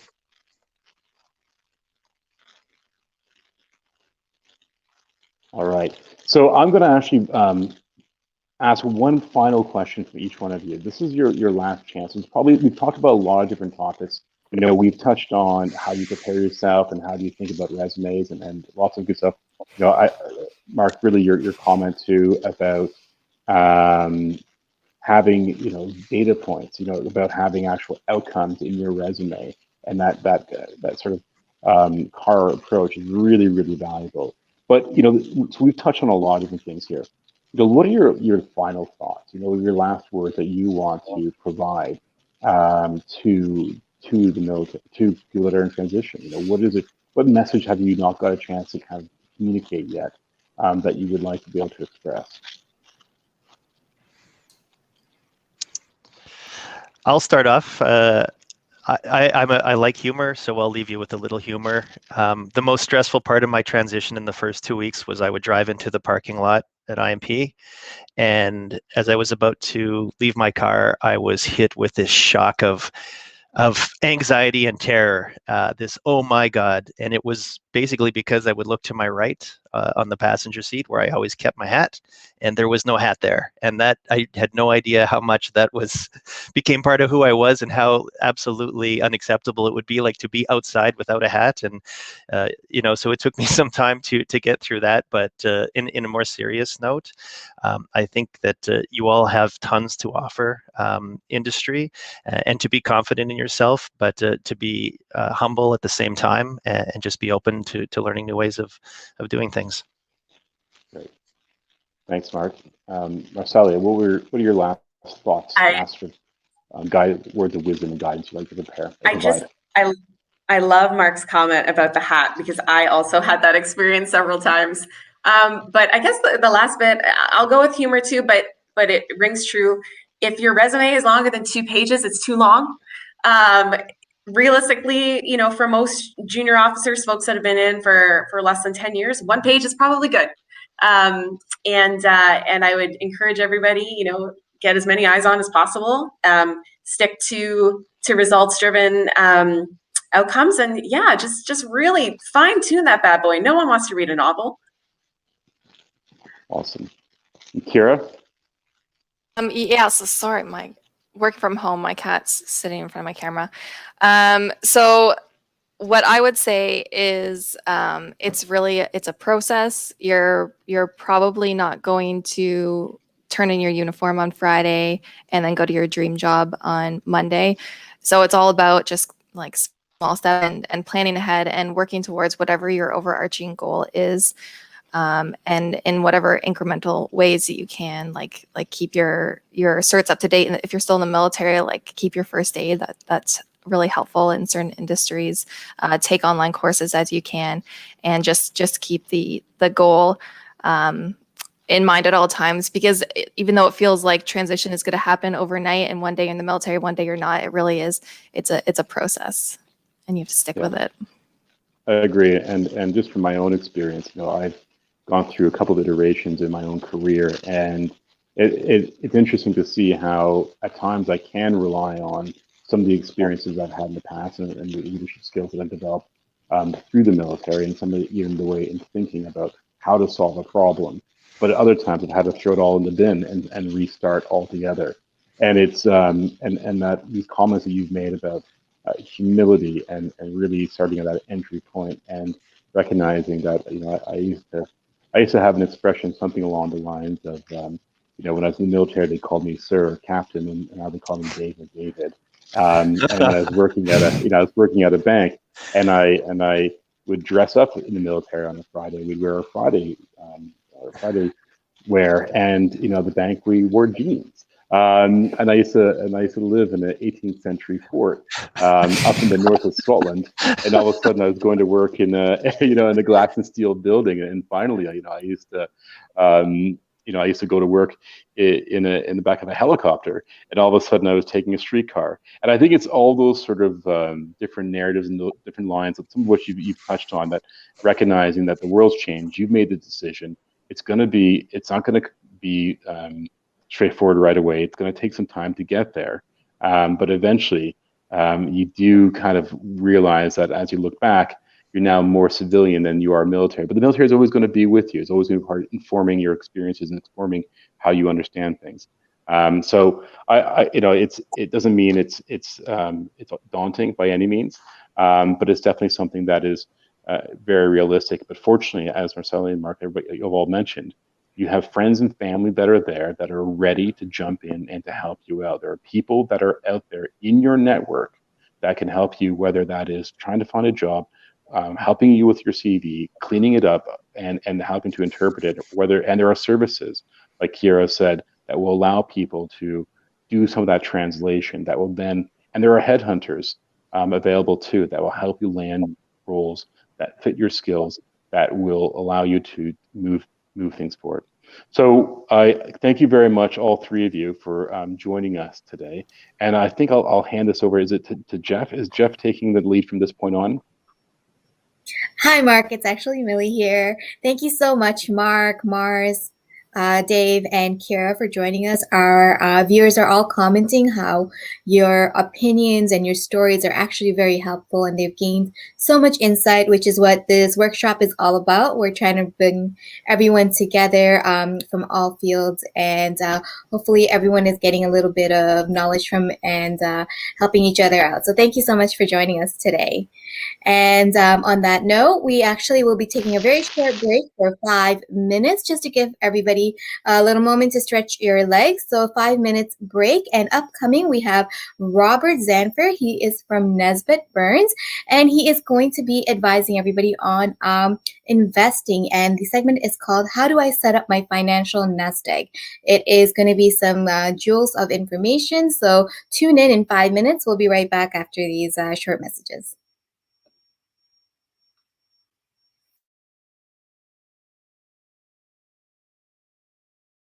Your mission is to find a meaningful career after your service.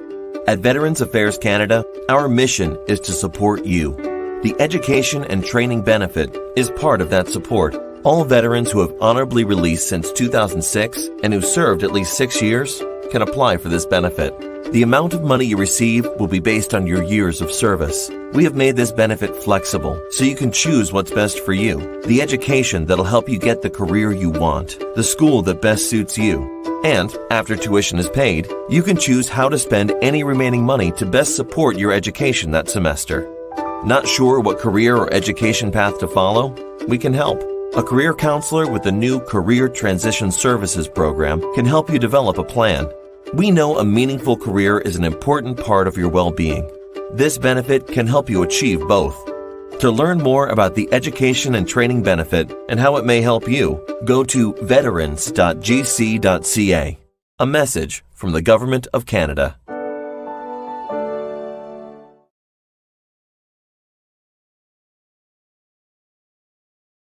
I wanted to work for Veterans Affairs Canada because of the specific clientele that Veterans Affairs have.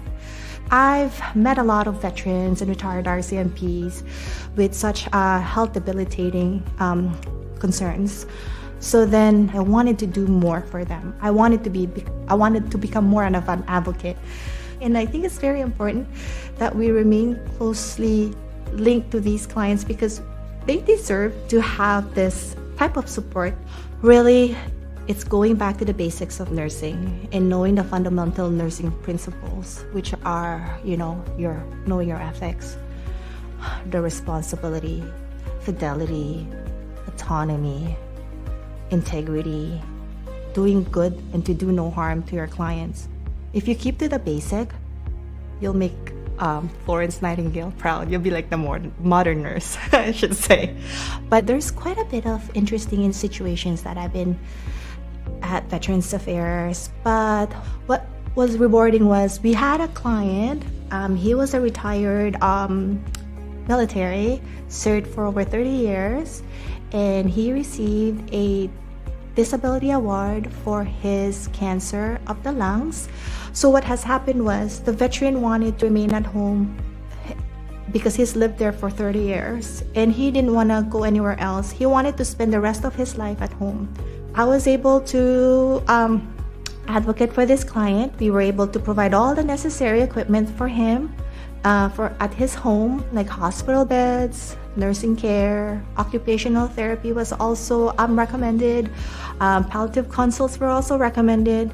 Oxygen therapy, and regular nursing visits. But yeah, up to this date, I still remember that man, and he held my hand and said, "Thank you so much for doing this, because now I know I'm gonna leave." Sorry, I'm getting so emotional. That I can leave this knowing that Veterans Affairs had my back, because I've lost hope. But you coming here allowed me to realize that there's still hope out there, that all the service I did for my country is all worth it. A message from the Government of Canada.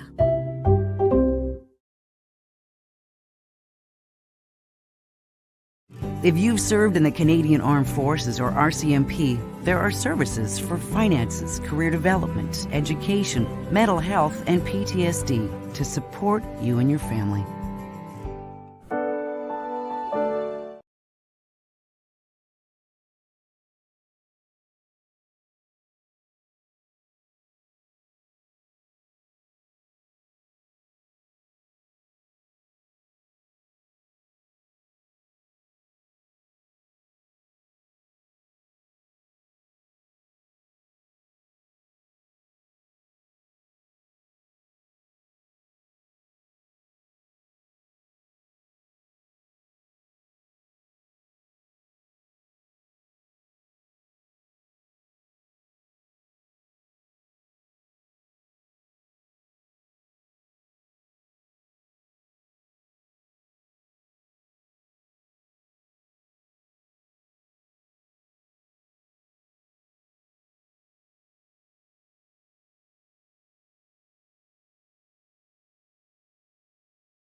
Welcome back, everybody. So we are now going to be starting off our segment, How Do I Set Up My Financial Nest Egg? So I would actually like to welcome Robert Zanfer. He is from Nesbitt Burns, and he will be advising us today. Hi, Rob. How are you doing? Good. How are you? I'm very well. I'm going to hand it over to you. Let us know a little bit about what you're going to be talking to us about today. So first and foremost, thank you to Coding for Veterans, Jeff, and everyone attending, and thank you for hosting. I'm glad to be able to join. A little bit about myself. So I've actually been in the industry for over 10 years. I'm part of a team, and I'm gonna share right now the team that I am on. Let's see if this works. There we are. So I'm part of a broader team. We have 2 senior partners, myself as well as 2 assistants. We manage about $750 million for clients ranging from institutional clients to retirees and individuals who are just looking for money management, investment advice, financial planning, estate and tax planning, that sort of thing. So that's generally our forte. That's what I focused on along with my partners and our assistants as part of our group. Amazing. So I'm going to kickstart with some curious questions that everyone is burning to ask.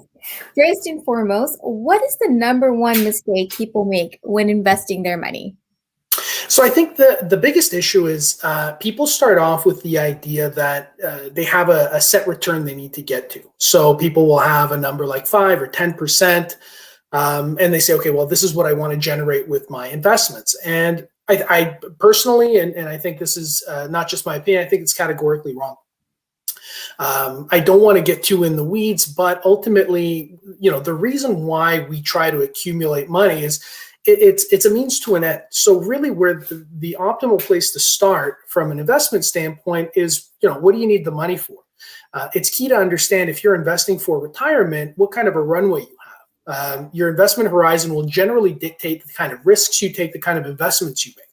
So if I've got somebody in front of me, for example, who is 30 or 40 years old and is looking at being in the workforce for 20 to 30 years, and we're planning for retirement, that's generally going to be a different conversation than if I have somebody in front of me who is maybe 5 years away from retirement or has a goal like buying a home, for example, where we have a little bit of a shorter window, which will dictate risk for us. I think it's really important for individuals not to get too wrapped up in, what kind of a return do I need to get, or talking to your friends at a party, which I think is a very common issue because people tend to brag about their winners, not their losers, and actually focus on the end goals and what they need in order to get there. For some people, depending on what kind of a pension they have or what other sources of income they might have, they may not need to take on the kind of risks that will be necessary in order to achieve a 10 or a 15% return, and rather they may be able to take a more conservative approach in order to get to their end goal, whether that be retirement or what have you. Wow, no, that's actually very well said. It makes a lot of sense. And I'm hoping that is something that becomes more of a general knowledge amongst all, because I don't think it is at the moment. So thanks for that. I agree. Another curious question is, so another question for our viewers is, give us a walkthrough of Investing 101 for anybody that's beginning to basically know what kind of opportunities are out there for us and our viewers. Yeah, so I think from an investment standpoint, you have to look at what your beginning point is. So, and it doesn't really matter whether you have an investment portfolio that you've already kind of been managing, or if you're starting from scratch, starting from zero. The key thing to keep in mind is, what do you want to do with your money, and do you want it managed, or do you even need it to be managed? So that's really the first and most important question, which is, do I need a money manager, or can I do this on my own? As a general rule of thumb, if, for example, you have, let's just for argument's sake, $100,000 or $200,000, you've got a strong pension, you don't have any complex tax considerations, or there's no real issues with estate planning, you don't own a bunch of properties or things of that nature, the complexity of your financial picture will usually dictate whether you need an advisor or not. Because contrary to popular opinion, advisors really should not be just folks who pitch you on stock ideas. That may have been the case, when Gordon Gekko was given advice to Charlie Sheen, but that's not the case anymore. Mm-hmm. The reality is that an investment advisor, a financial advisor, a financial planner, as these things tend to be interchangeable, they should be able to advise you on all the ancillary aspects of your financial life, not just be able to tell you whether Amazon or Google is a good buy this month. So that's really the first step. So if you determine that your situation is fairly straightforward, and you want to go it on your own, because truthfully you're not bound to that decision, you can always go and engage an advisor at some point in the future, then it becomes a question of, well, what platform should you use? And this is a dual consideration, because you should, as I mentioned in my first point, you should put together at least a basic forecast, a plan for yourself if you're going to do it on your own, so that you understand, this is my starting point, this is what I need to save, and these are what my returns would need to look like in order to attain the kind of retirement or whatever other financial goal you've set forth for yourself. The platform from a trading standpoint is then also important. I think, especially with what's happened in the news recently, as we've seen down in the US with Robinhood, nothing is for free, even when it comes to trading. You may have platforms, and we have Wealthsimple, for example, in Canada, which will tell you that trading is free. Generally speaking, there's nothing free. And so as we saw with Robinhood was funded quite a bit by one of the big hedge funds. And the reason for that is that these hedge funds tend to front run the trades of regular retail investors, and we'll also make use of the data. And sometimes those free platforms can also break down, as we also saw in the US with the situation with GameStop that made it all the way to Congress. So choosing a platform is very, very important. And you should do your own research. At the end of the day, I'm not here to tell you whether one platform is better than the other. It will depend. For most investors, it'll be about the interface. Are you comfortable? Can you access research? Because that's a big part of doing it yourself. Ultimately, your success will be a function of time and effort, as is the case with most things. And so that's the way I would proceed on that front. On the flip side, if you determine that there are some complexities to your financial life and that you do want to engage an advisor, there are 5 keys that I would say are important for the individual investor to keep in mind. And this is, whether you're a former service member or not, I think it's important to have a list. And this is what I've generally come up with and what I've advised people to look at. The first is, and I've touched on this, is what kind of advice is offered. If your advisor is telling you that they're basically just going to tell you about products, that's generally a poor place to start. And a good way to weed out one-dimensional advisors is to ask them what they can offer you in terms of advice. Is there financial planning? If there is, what kind of designation do they have? Are they simply calling themselves a financial planner, or do they have a CFP, for example, which takes a couple of years to attain, and you have to do some courses as well? Is there tax advice involved? Is there estate planning? These are the sort of ways that you can weed out the folks that are either in it to make a quick buck, or they just aren't multidimensional in terms of the services that they offer. The second thing, so do they have the ability and the freedom to advise you and offer securities in any domain? This is a good way to weed out the branch advisors that are going to pitch you on whatever the bank has that week, that month, that year in terms of funds. I'm not here to speak pejoratively about funds, but when you have somebody that can only offer you one product, implicitly it's going to be hard to find value in their advice when they can't really look at anything else other than what they're being told they can sell to you. So having an idea of what can be offered, whether it's bonds, stocks, ETFs, the more available securities that an advisor has to be able to put you into, the more objective they're going to tend to be. And that's good, because that person's going to be working on your behalf, ultimately, not on the mutual fund's behalf. Now, in terms of what to look for next, you can't get away from fees. You have to establish what the fees are going to be for the advice and what you're getting. And this goes back to my first point. If a good advisor is going to charge you between 1 and 1.5%, what else are they going to do? Are they going to give you other financial advice? Are they going to be able to communicate with your tax advisor, for example? Are they going to be able to look at your estate? Can they give you some advice on insurance? These are very important things because,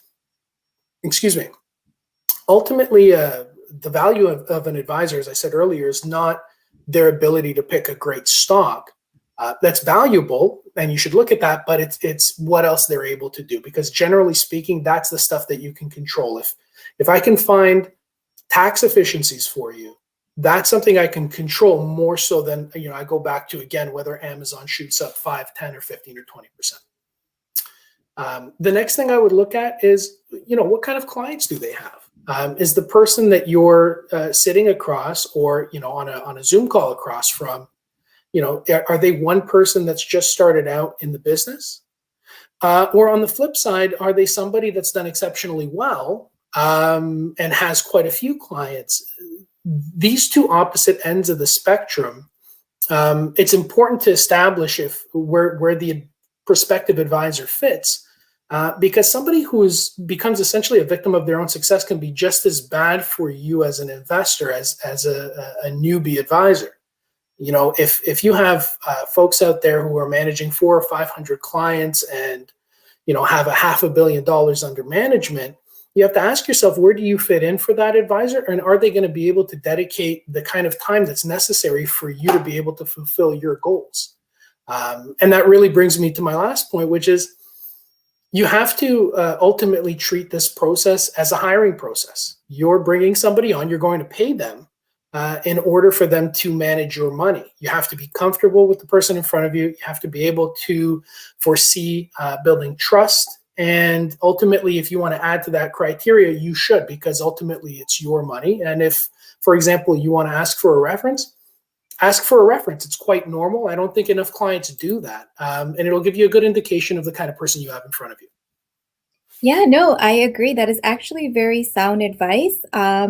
It is like a job interview, and it is okay to ask for references. And I think a lot of times people are hesitant and they look to information that's more massively available, which I guess does lead to trend investing, which leads to the more recent situations with Wealthsimple and Robinhood and all of that. So with that said, actually, I'm curious to ask you, I know you said what qualities we should look for when looking for an investor, or not, what qualities not to look for, I guess you said. Now, would you recommend any particular websites or social media followings that new beginners that are getting into investment could follow through on? Or would you say do more solid research and go to professionals at establishments? Or would there be websites that are available that you could recommend to our viewers? I think you can do both. First thing I'll say is get as much free advice as you can. So anytime you have the opportunity to speak with somebody, pick their brain, an individual that's in the industry, you should absolutely take advantage of that. And also, obviously use the internet. There are a lot of great sources. A few that I used right at the beginning and I still use from time to time are Globe Investor, which is the Globe and Mail. It's a very, very useful site. Information on funds and ETFs primarily. Morningstar is also really, really good just for basic research. And from a social media standpoint, this is where I would caution investors to be careful, because you can get really caught up depending on who you're following in a sort of an echo chamber. I think this can sometimes happen. We saw this with the whole Wall Street Bets forum on Reddit, which before the whole GameStop situation was an interesting place. You would sometimes get some good information on there and understand what retail investors are doing, but I wouldn't use that as a source from an investment standpoint. That's more of a curiosity. What I would do is I would use Twitter, for example, to follow individuals that are contrarian to your view. Once you establish a view and you've done some of your research, if you're very bullish and you think the market is going to go up and you only see sunshine, you should probably follow people that have the opposite view. Somebody that, and I'm using myself as an example, somebody that I follow is Nouriel Roubini, economist, and he's got the nickname Dr. Doom because he always sees dark clouds on the horizon. It's good to get these perspectives that challenge your own, especially when you're a do-it-yourself investor, to be able to question whether the moves that you might be making in that day or in that quarter are actually correct for your portfolio.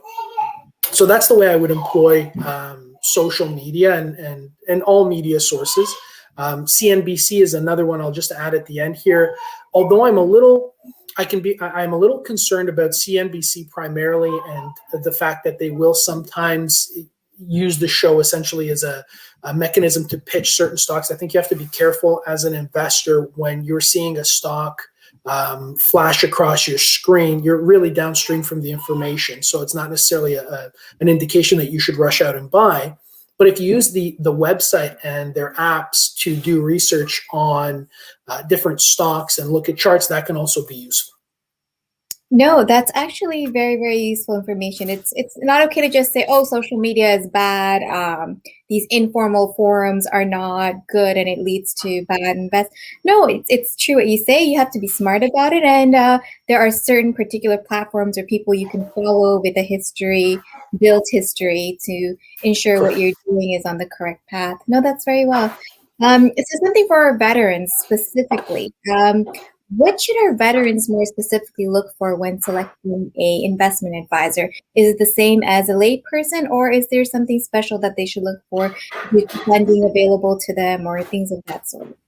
So what I would say, I don't think there's anything truly specific for a former service member, and take this with a grain of salt because I have not served, and so I don't think I would have any special insight. But what I will say is this: in terms of what they should look for is what they should also, I would say, already have themselves. I'm not pandering here, but I think former service members are more likely to have discipline. And discipline is what you need from an investment standpoint, whether you're doing it yourself or you're overseeing your advisors, they manage your money, in terms of investment philosophy. And I think that's key for former service members to keep in mind. Is there a discipline? Does your investment advisor have an area of expertise that they can clearly describe to you so that you can understand how they're going to manage your money? The same goes if you're doing it yourself. Are you going to stick to a discipline? Are you going to do the research? And if not, then maybe you should bring somebody on. But that, if there's one word I would say, it's discipline. No, that's actually very true. That is a quality that is available amongst veterans very specifically, and that is a quality that would be very beneficial in investing. We have a question from a viewer, and the question is, could you please explain the different investment vehicles that are offered?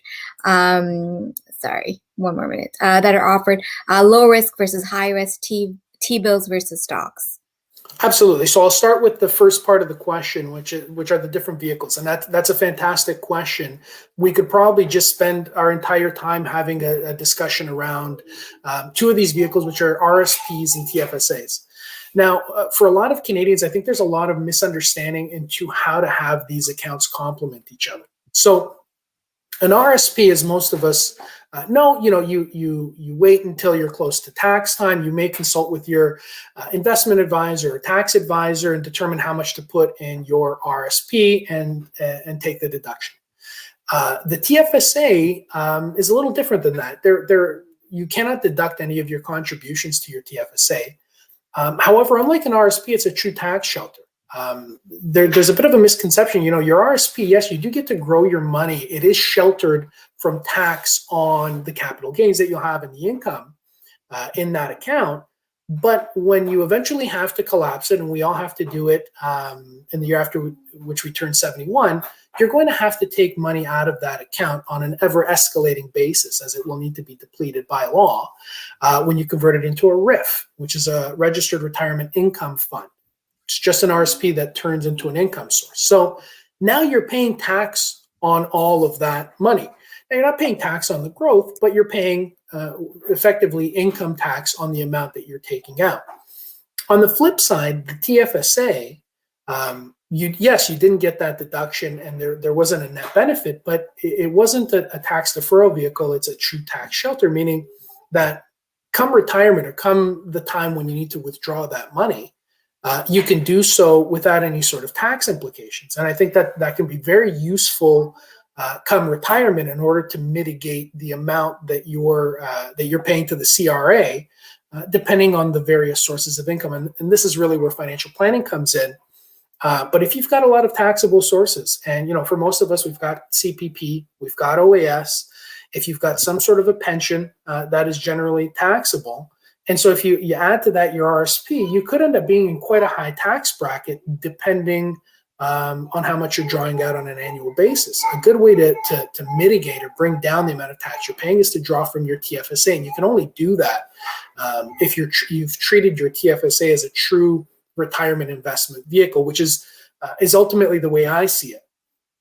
I think the misconception for many of us was that there is the term savings in TFSA, and a lot of people treated it as effectively a savings account, which it's really a gross misuse of the account because especially now with the kind of interest rates we're seeing on cash savings, you wouldn't be taxed very much when you're making less than 1% on whatever your savings are. And so ultimately, the best way to use your TFSA, and this brings me to the second part of the question, is to have your most aggressive investments. And so if I remember the question correctly, it had to do with T-bills and stocks and so forth. Well, T-bills or bonds are going to pay you effectively what amounts to a regular interest amount. With bonds, it's a coupon. And so that gets taxed as income, which is generally at the highest marginal rate, depending on what tax bracket you're in. That isn't necessarily the sort of thing you would want to put in your TFSA. The reason being, again, is it's a true tax shelter. So even for a conservative investor, quote unquote conservative, you're going to have some stocks, some more aggressive investments. Excuse me. Well, these should be in your TFSA because ultimately your goal as an investor is to grow that account as rapidly and as aggressively as possible so that when you get to that end point, which ostensibly is retirement, you'll have more to draw upon, which means that, just to use round numbers, if your goal in retirement is to have $100,000 each year, so, about $8,250 each month going into your bank account, if some of that, 25 or 30% of that or 20% of that can come from a tax-free savings account, then effectively, even though the amount you're taking out is $100,000, you'd only be taxed on 80 if the other sources to get to that figure were taxable. That can make a big difference when we're talking about, especially now with where we're headed from a life expectancy standpoint. A lot of people are going to be retired for upwards of 30 years. When you extrapolate the kind of tax savings that can have over that period of time, it can make a monumental difference, which is why when we build portfolios, we do take care to have a view of how the TFSA should be invested versus the RSP versus non-registered accounts, which are simply accounts once you've fulfilled the maximum that you have in your RSP and your TFSA, then you have no choice but to invest the money non-registered, which necessitates a different strategy. But I'll leave that for another time. No, you're right. This is definitely a topic that can be spoken on for hours on and can have a whole segment of its own. But you did touch on some very important information still that our viewers can hopefully incorporate. Just a question, actually. It's interesting you said earlier that nothing's ever free in investing. Even with Wealthsimple, there's always some kind of fees involved. So one of our viewers actually had an inquiry, which is, does Nesbitt Burns or BMO have any offers with CAF members in regards to fees? Is there any fee discounts available to our Army veterans? So although the bank writ large does not have, as far as I understand, something that's standard in place, our group, we do take that into consideration, and it's something that I've talked about with Jeff. He's put it on my radar as well, and I think it's something that we will work towards because I think it is important for there to be some sort of an incentive for our service members to get advice, which is very important ultimately. Yeah, no, definitely. For our members that are just currently transitioning and our members that are also looking to retire, those are different philosophies that they can follow. And you actually provided us with a lot of important information, some jewels that hopefully our viewers can incorporate. And whether they're new or they're looking to retire, it's information that's going to be helpful to them. So thank you so much for joining us today, Robert. And we really appreciate your knowledge and you speaking to us. So thank you so much. It was my pleasure. Thank you for having me. No problem. And we are now going to be moving on to our next segment. I will be introducing to you Pat Shaw, the COO and the academic director here at Coding for Veterans. Hey, Pat. Hi, Mel. I will let you introduce your panel. Okay, John Proctor, are you standing by? Is this the plan? So John is quite a friend of Coding for Veterans. John has joined us at the TSX ringing of the bell to open the Toronto Stock Exchange at a couple of occasions in the past when we were able to gather. And John brings quite an interesting, from my perspective, an interesting military career, having been in the British Armed Forces and the Canadian Armed Forces. And John, just before we get to what it is that you're doing now, I wanted to ask you that question that has been raised a couple of times so far today, and that's the one around when you were releasing and transitioning. did you have a plan to become CEO of a global cybersecurity firm?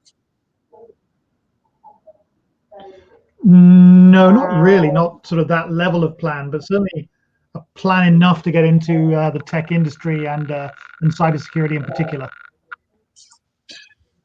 So what was the logic from what was your last role in the armed forces that led you to the logic of software and cybersecurity? So my last role was as an INTO, and part of sort of that role, and it comes back to sort of making the plan to transition, is do your homework. And part of that homework was very much what roles are out there that, you know, a veteran, you know, somebody with 22 years of service would fit into. Where would the business community be interested in? And this was 2010, so a few years back now. But at that stage, cybersecurity was sort of picking up momentum, and there was a lot of chatter about it. And if you looked at it, sort of, you know, the intelligence world for years had sort of been sort of balancing this, you know, the technology versus the human for the intelligence environment, and sort of, you know, do you rely on sensors or do you need boots on the ground? And it's the balance of both. And I realized cybersecurity was going to be a bit of that as well. And if you didn't have sort of analysis and capabilities with all the technology, it wasn't going to work. So from my mind, it seemed like a good time to step out and pick up a few cyber qualifications and step into that industry. So we have heard also over the course of the day people saying that they and the direct quote was had to eat a little bit of humble pie.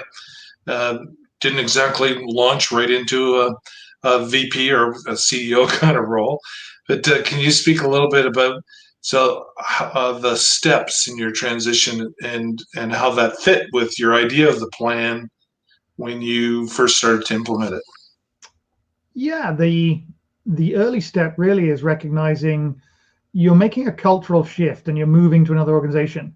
And, you know, for all the folks on this, all the veterans on this call, not one of us deployed without some sort of pre-deployment training, right? Without some understanding of the environment we were going into, whether it was Afghanistan and we did cultural training, you know, whatever it was, we, you know, saw all that sort of going on. So this was kind of the same thing as saying, how do I get myself ready to make this transition? How do I get my head around this cultural shift? And I think that becomes so important.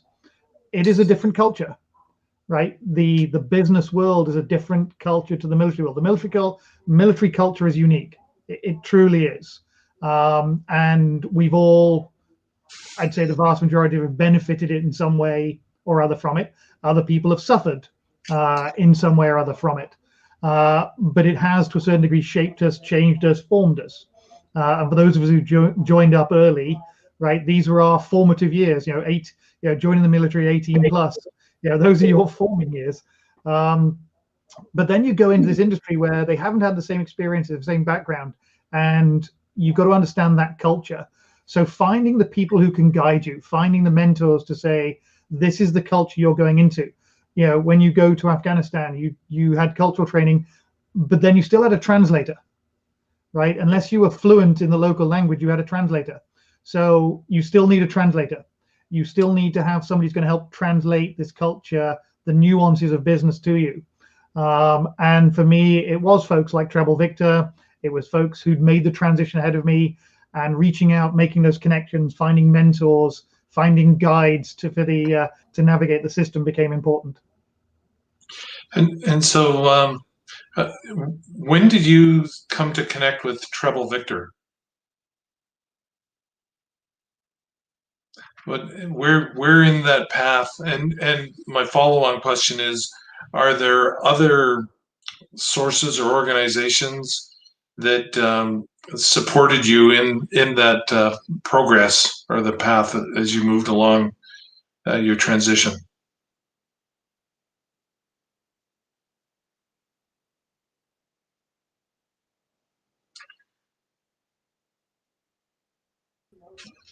Oh, there we go. I'm back in. Sorry, I'd gone back into the waiting space. Both.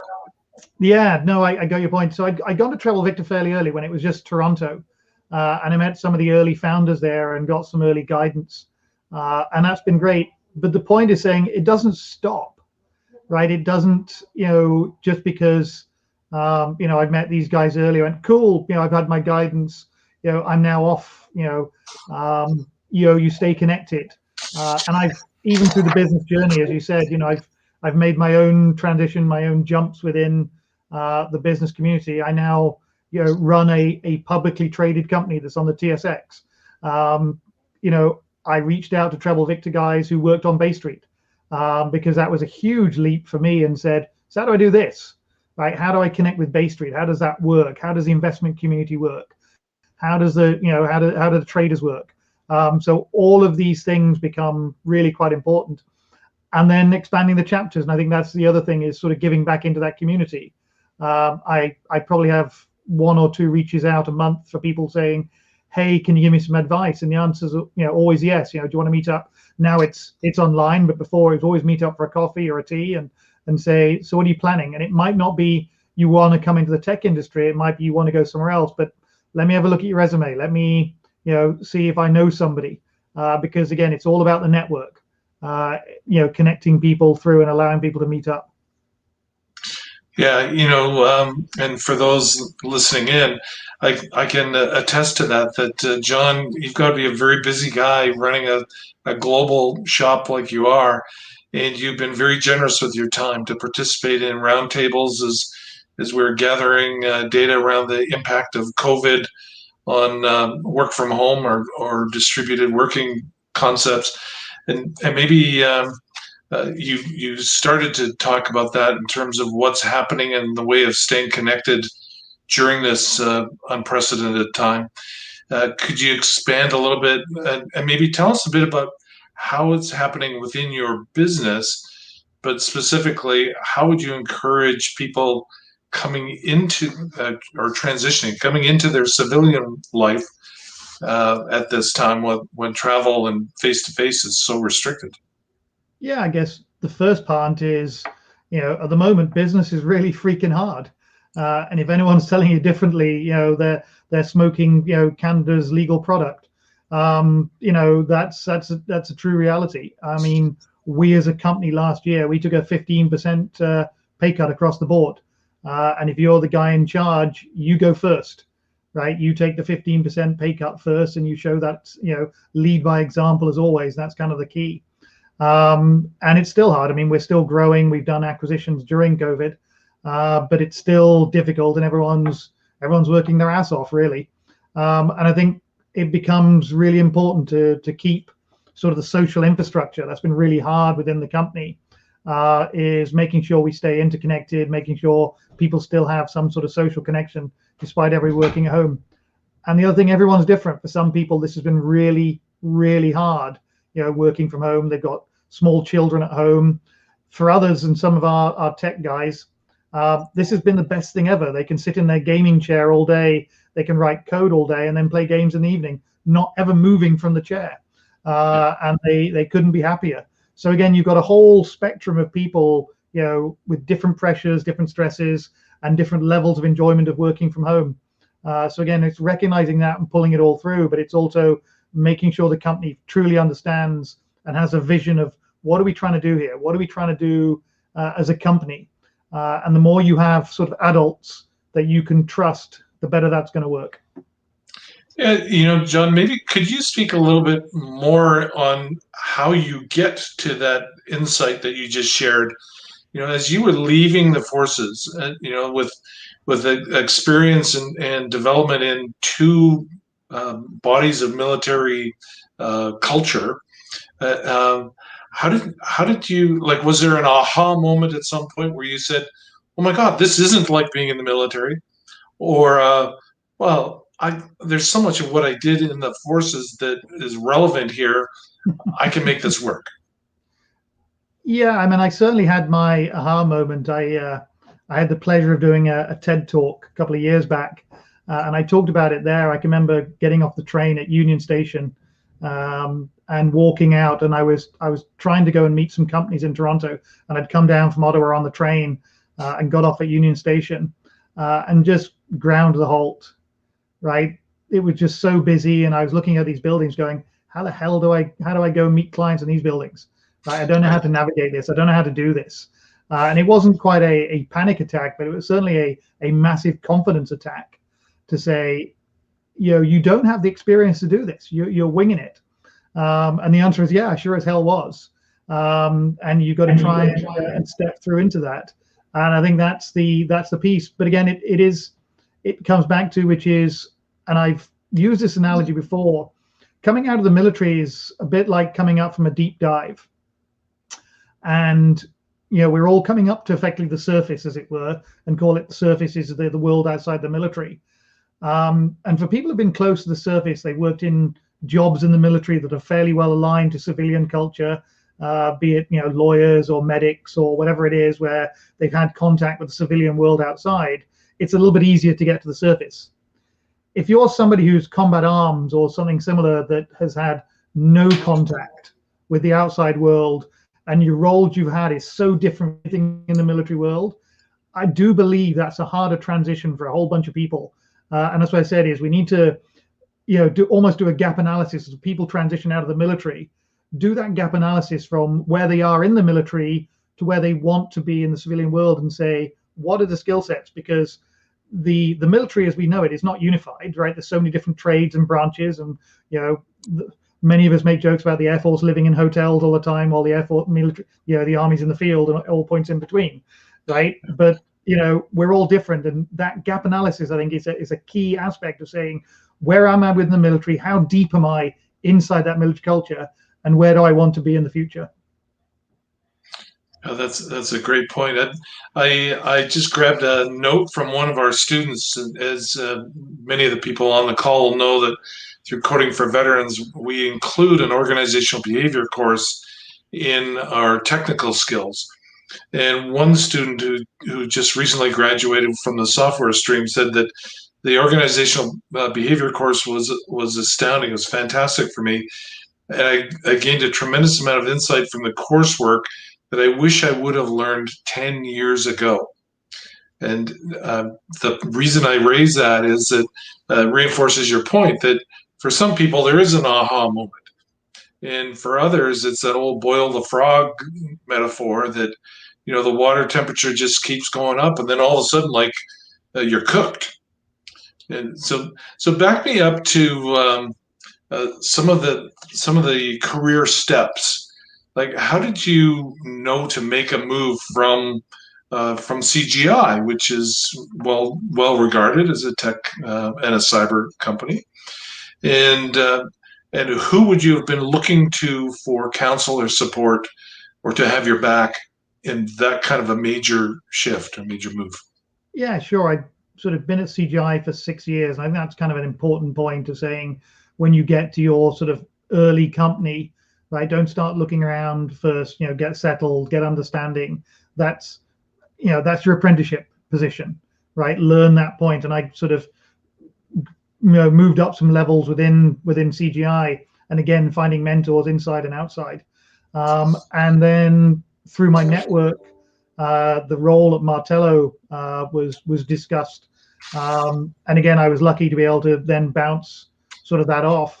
The other thing is, your family's part of that conversation, right? This is not the military where it's, some nice career manager is going to say, this is your next job, good luck, right? You have a lot of choices. You can choose to quit, you can choose to resign, you can choose to move, you can choose to stay, but they can also choose to fire you. So that's also part of the other downside.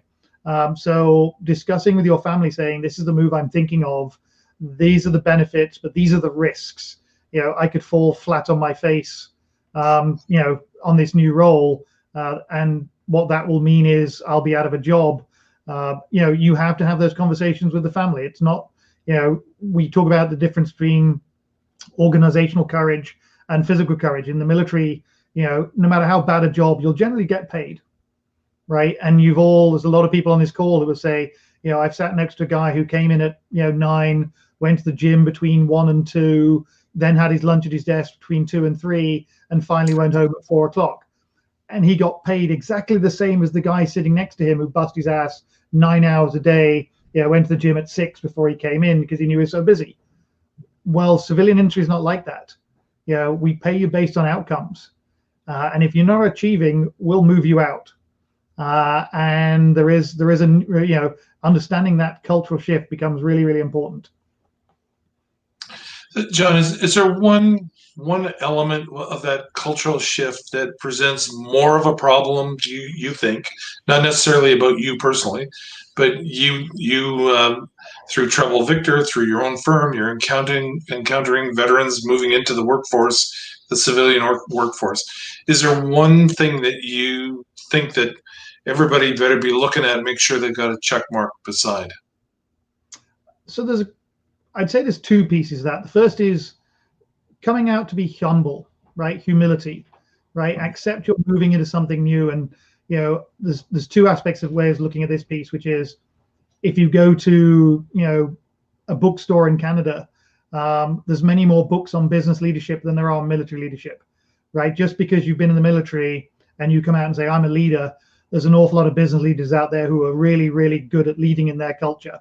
So don't assume you can come out and take over from them. And on the flip side of that, saying, coming out saying, yeah, but, I've been a leader in the military, so I can go and do X. Well, we wouldn't expect a business leader to come and say, well, I can come and lead a battle group. It's too different. Right.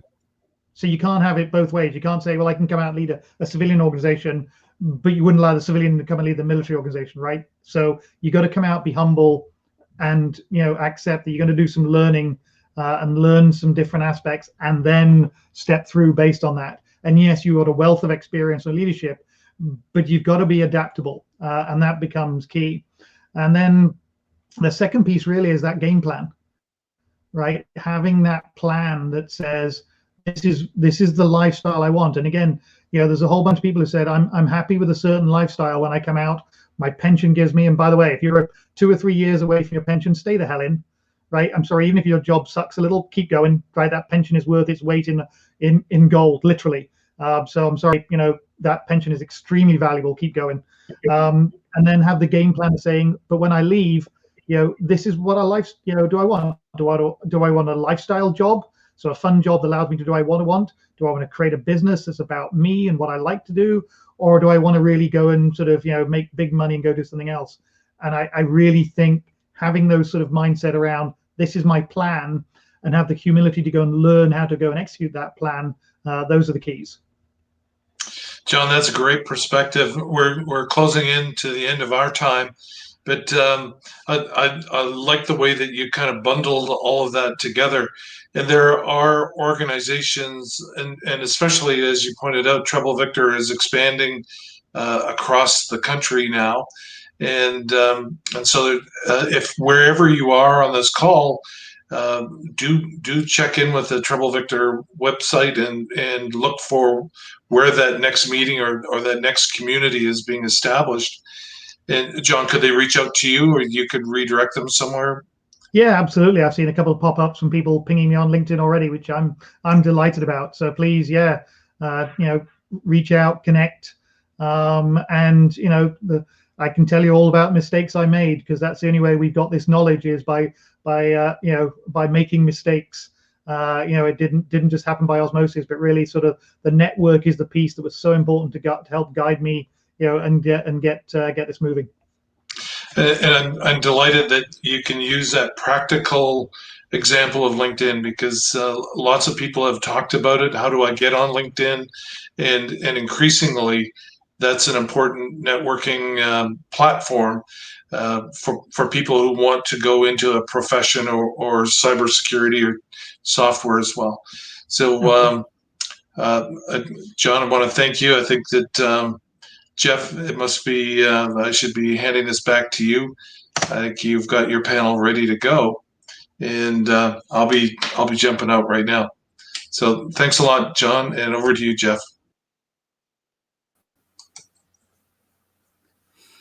You know what? We let's I want to introduce the panel.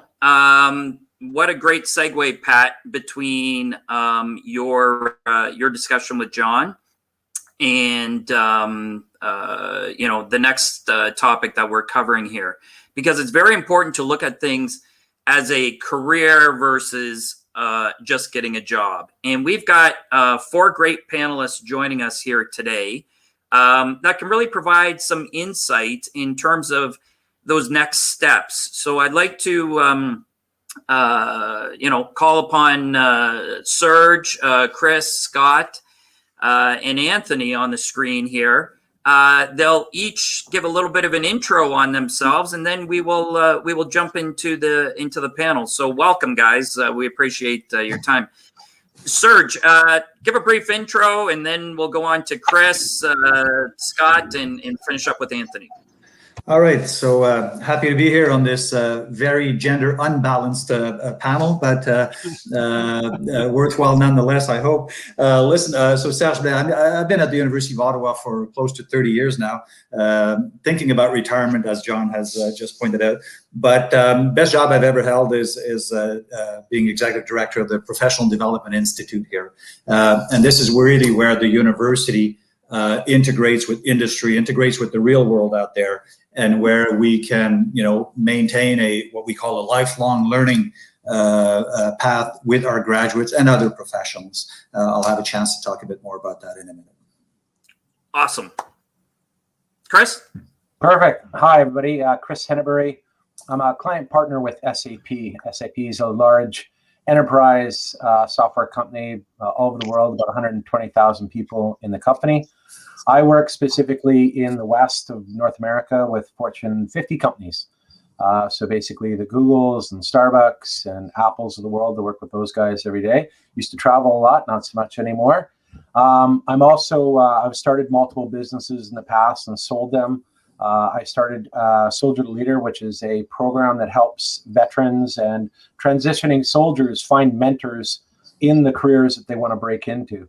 And I'm also a Master Warrant Officer with the Royal Westminster Regiment here in New Westminster, British Columbia. And I'm very happy and excited to be here. Thank you. Awesome. Scott, over to you. Yeah, hi, everybody. Very happy to be here. As the other panelists have said, I really think this is a great opportunity to speak directly to some of our brethren. I'm the Director General of Security Management and Governance in Shared Services Canada. Started my post-military career as a public servant with National Defence, and I've leapfrogged around. I've been with SSC here now for about 3.5 years. Part of the Veterans Network here in SSC. SSC is an awesome place to work. There are so many military connections. So many of my peers are ex-military. Really looking forward to the conversation. Awesome. And Anthony, over to you. Yeah, thank you, Jeff. So very quickly, Anthony, based out of Montreal, Quebec. So the odd Quebec reservist in here. Feel free to poke fun as much as you like. Obviously, my first love, my first passion is definitely the Canadian Armed Forces. So I joined the reserves at 18 on a bit of a bet with a buddy, thinking I'd do it for a summer, and then quickly turned into very much a passion project for me, and that's something I'm still involved in. So I'm with the Canadian Grenadier Guards, where I'm a sergeant. And about 4 years ago, after 2 deployments in a kind of short period of time, I decided to kind of jump over to the corporate space, and was very fortunate to land at Scotiabank, first in an internship role with HR talent acquisition. And I'm now currently a team lead here in Montreal, where I lead a small team of recruiters. So, you know what, I'm going to stick with Anthony for the first question from this panel. Can you, Anthony, as team lead at Scotia for talent acquisition, what are the 1 or 2 soft skills that, you look for when hiring? Yeah, it's a great question. I actually just hired someone new on my team 2 weeks ago, so this is still very much top of mind for me. Really, I think the first thing I look for, and I think it's something we all naturally look for whenever we're connecting with people and especially hiring them, is, does this person fit? And obviously, when you're in that hiring manager seat, not just fit with me, but fit within the scope of my team and the company's values. So that's the first thing that comes to mind. And the second one being, does this person bring a growth mindset and a desire to learn and be open to new ideas? understanding that, you know, the roles on my team are generally more junior in scope. I'm looking for someone who has the capacity to grow and develop within our team and our organization. And what kind of supports do you have as part of the business to help achieve those goals? Is there mentorship that the bank provides? Can you comment a little bit on that? Yeah, it's funny you ask. We're actually launching a mentorship program for veterans, for our veteran community, which actually launches tomorrow. So what we did is essentially paired up business mentors, so non-veterans within the bank, just business leaders, VPs, directors, so on and so forth.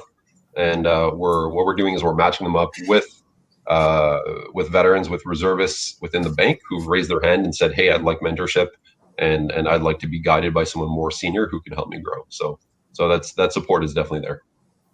Which is awesome, because that's really, you know, I think integral, and especially when we've been hearing today of, you know, having the supports, having the team, you know, bringing everything together. I want Scott to kind of chime in here. When you're building out your team at Shared Services Canada, what do you look for when you're hiring? Great question. I mean, I'm in the business of IT security here at Shared Services Canada. So, you know, one of the primary things we look for is obviously skills or experience in that realm. It's a very niche area, but it's not the be all and end all. That's not to say that I'm looking for everybody I hire has to have 20 years experience, you know, doing security analysis. Added to that, you know, we look for those soft skills that you were just talking about. We look for things like the ability to communicate, leadership, project management, believe it or not, is huge. Trying to deliver IT services inside of government in whatever department you're in Shared Services, that's our primary focus, is really all about a sequenced, you know, series of events. And background project management, service management, things like ITIL and whatnot are always great skills to have. But we also look, when I interview someone, you know, there's usually two parts to the conversation. It's about, you know, your experience and your skills, both technical and non-technical, but it's also really about right fit. You know, do you have the right mentality and attitude? Are you willing to grow and learn? Are you willing to share your knowledge? Are you willing to take on problems and find solutions for them? So that right fit aspect of our interviews are very, very important. And Scott, can you talk a little bit about the value of certifications? You know, you hear, you know, and industry recognized certifications, everything from CISSP to, you know, the value of that. Yeah, I mean, obviously there's value in them. I mean, there's obviously value in them because it means you've gone through a formal program. CISSP is a foundational piece in my business. But there are other things, you know, cloud security certifications, security auditing certifications that are as equally important. But again, I go back to, you know, coming from a guy who never graduated from university, getting into the executive ranks of government took some effort. And it took some people recognizing in me that just because I didn't have the university degree didn't mean I had the cumulative experience and skill set to bring to the job. So, you know, in the absence of some of those certifications, people may have done similar things, and we need to look beyond the certs. But certainly, you know, those 4 and 5-letter acronyms after your name in the IT security world carry immediate impact because it's proven that you've been through a formal program and you've demonstrated not only the dedication to get it, but the knowledge you need to achieve that. And many of those are not one and done type certs, right? CISSP is a continuous journey and a continuous upgrading of skills. So those things are important for sure. Which I think is great. I'm going to get Serge to chime in here. Serge, can you talk about, from an academic perspective at U Ottawa PDI, you know, the concept of lifelong learning, right? How there's been a shift from micro credentialing versus, you know, traditional university. We just heard from Scott. You know, he took a little bit different path, right? So can you comment on some of that?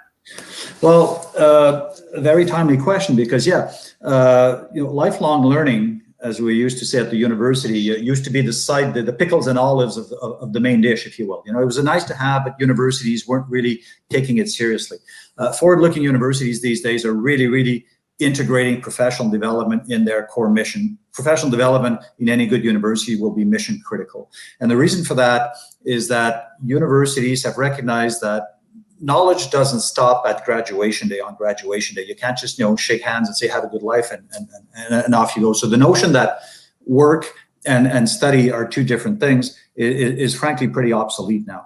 And so we're reaching into the professional world in what we call the 60-year curriculum. It's basically, we get you in at the university, we'll follow you throughout your entire career until you retire, probably. So it's, some call it the mafia model, where when you join, you just can't leave anymore. They're with you all the time, and it works. And this is not just for revenue generation. It's a recognition that learning occurs throughout your entire career, more so probably in areas like high tech. The workplace in general is changing very, very rapidly. High tech even more so. And no sooner are you graduated from an engineering degree, for example, a computer science degree, that you're probably stale if you're not engaging in professional development. So that's where we come in, and that's how passionate I am about the job. Yeah, which is great because it's you hit the nail on the head. I love the analogy with the mafia. You kind of get in, but you know what? You end up learning all the way through, and as technology continues to evolve, you have to stay plugged in. So I want Chris to kind of chime in. From SAP's perspective, what do you look for with hires that you hire people out of the military, and how do you support that lifelong learning model? We heard from Serge on the academic side. On industry, how do you support that? Yeah, so there's a lot to be said to have your certs in place, depending on the role you're looking at. In North America, we have something like almost 900 veterans within the organization at this time. And there's one good thing about the military program. There's many great things, but one of the best things about it is it teaches you to be open, and that that your learning is going to be ongoing throughout your career. And so we've had quite a few universities give credit for people who are coming out of the military. And we've seen that. That's been a great way to transfer people directly out of leadership roles and into civilian roles. But specifically, when we look at someone coming into SAP, it's been mentioned by a few that, culture is a big thing. Coming out of the culture of military, moving into the culture of business, it's always a big shift. And it's probably one of the biggest struggles, I think, that we have with veterans who are transitioning. But honestly, if they're open to learn, if they have and they bring that thirst to develop themselves, it makes them really easy and attractive to put in front of people, to put in front of recruiters. I've hired hundreds of people over the years, and when I see a veteran, obviously that resonates with me. But we also recognize, and this is starting to happen more so in the United States, is that veterans fit within the D&I, within the diversity and side of things as well. That's understood in the US for sure. And it's starting to be recognized more in Canada. And that's one of the things I lead at SAP is understanding, well, veterans are a unique group, and we actually have to look at them and make concerted efforts to bring them in and to mentor them through that process. And we've actually started ramping that up through co-ops and getting people who are coming through the university programs, getting their technical degrees or getting their certs, and then moving into roles. Which is great. And, Anthony, can you talk about why Scotia Bank is, really put an emphasis on hiring veterans, and, talk a little bit more about that. You have obviously the mentorship model, but what's specific about veterans really? You guys? Yeah, for sure, Jeff. So first, simply put, the bank has a huge mandate, a huge focus on diversity and inclusion. And I'd be missing a key point if I didn't point that out first and foremost. So it's really the number one focus within talent acquisition in the bank right now. And it's a big focus throughout the rest of the bank. There are KPIs and kind of pillars in place to make sure that we're not only maintaining a level of diversity, but increasing it on a yearly basis. The next thing I should really point out is that Scotiabank, and I haven't worked for any other banks, but I know Scotiabank especially is a very proud military lineage. We identified quite a large number of the banker population who actually left their comfortable jobs at the bank in World War I and World War II and went out to Europe, to France to fight in the war. Many of them obviously didn't return. Some did. One actually named Sidney Frost went on to become the CEO of the bank. So I think, dating back all the way to World War I, we have that very proud military history, and I think that that's carried forward today, where we have a strong cohort of military veterans within the bank. And I think the bank realizes that veterans are part of that diversity picture, right? We bring quite a lot to the table. We're known for excelling in team environments. We're strong team players. We're adaptable. We're able to navigate uncertain environments, and the financial services industry, like we've seen with COVID, has had its fair share of those recently. And frankly, we're often a breath of fresh air for organizations that are often used to getting very much the same kind of profile of candidate. We come in with atypical backgrounds and bring a dynamic to teams and organizations that doesn't necessarily exist. So, in a nutshell, that's it. Yeah, no, that's awesome, because it's very much important to highlight that. Can you also talk a little bit about the importance, and I'm going to ask the other panelists, working in industry, this question: why is it important for veterans to focus on getting a career instead of a job, right? And so, Anthony, I'll let you lean in on that one. Yeah, definitely. So, of all the questions you're asking, I think this, these are all great questions, but this one's maybe the most critical. I'll be honest, I really kind of bumbled my way into Scotiabank, and I was very lucky to do so.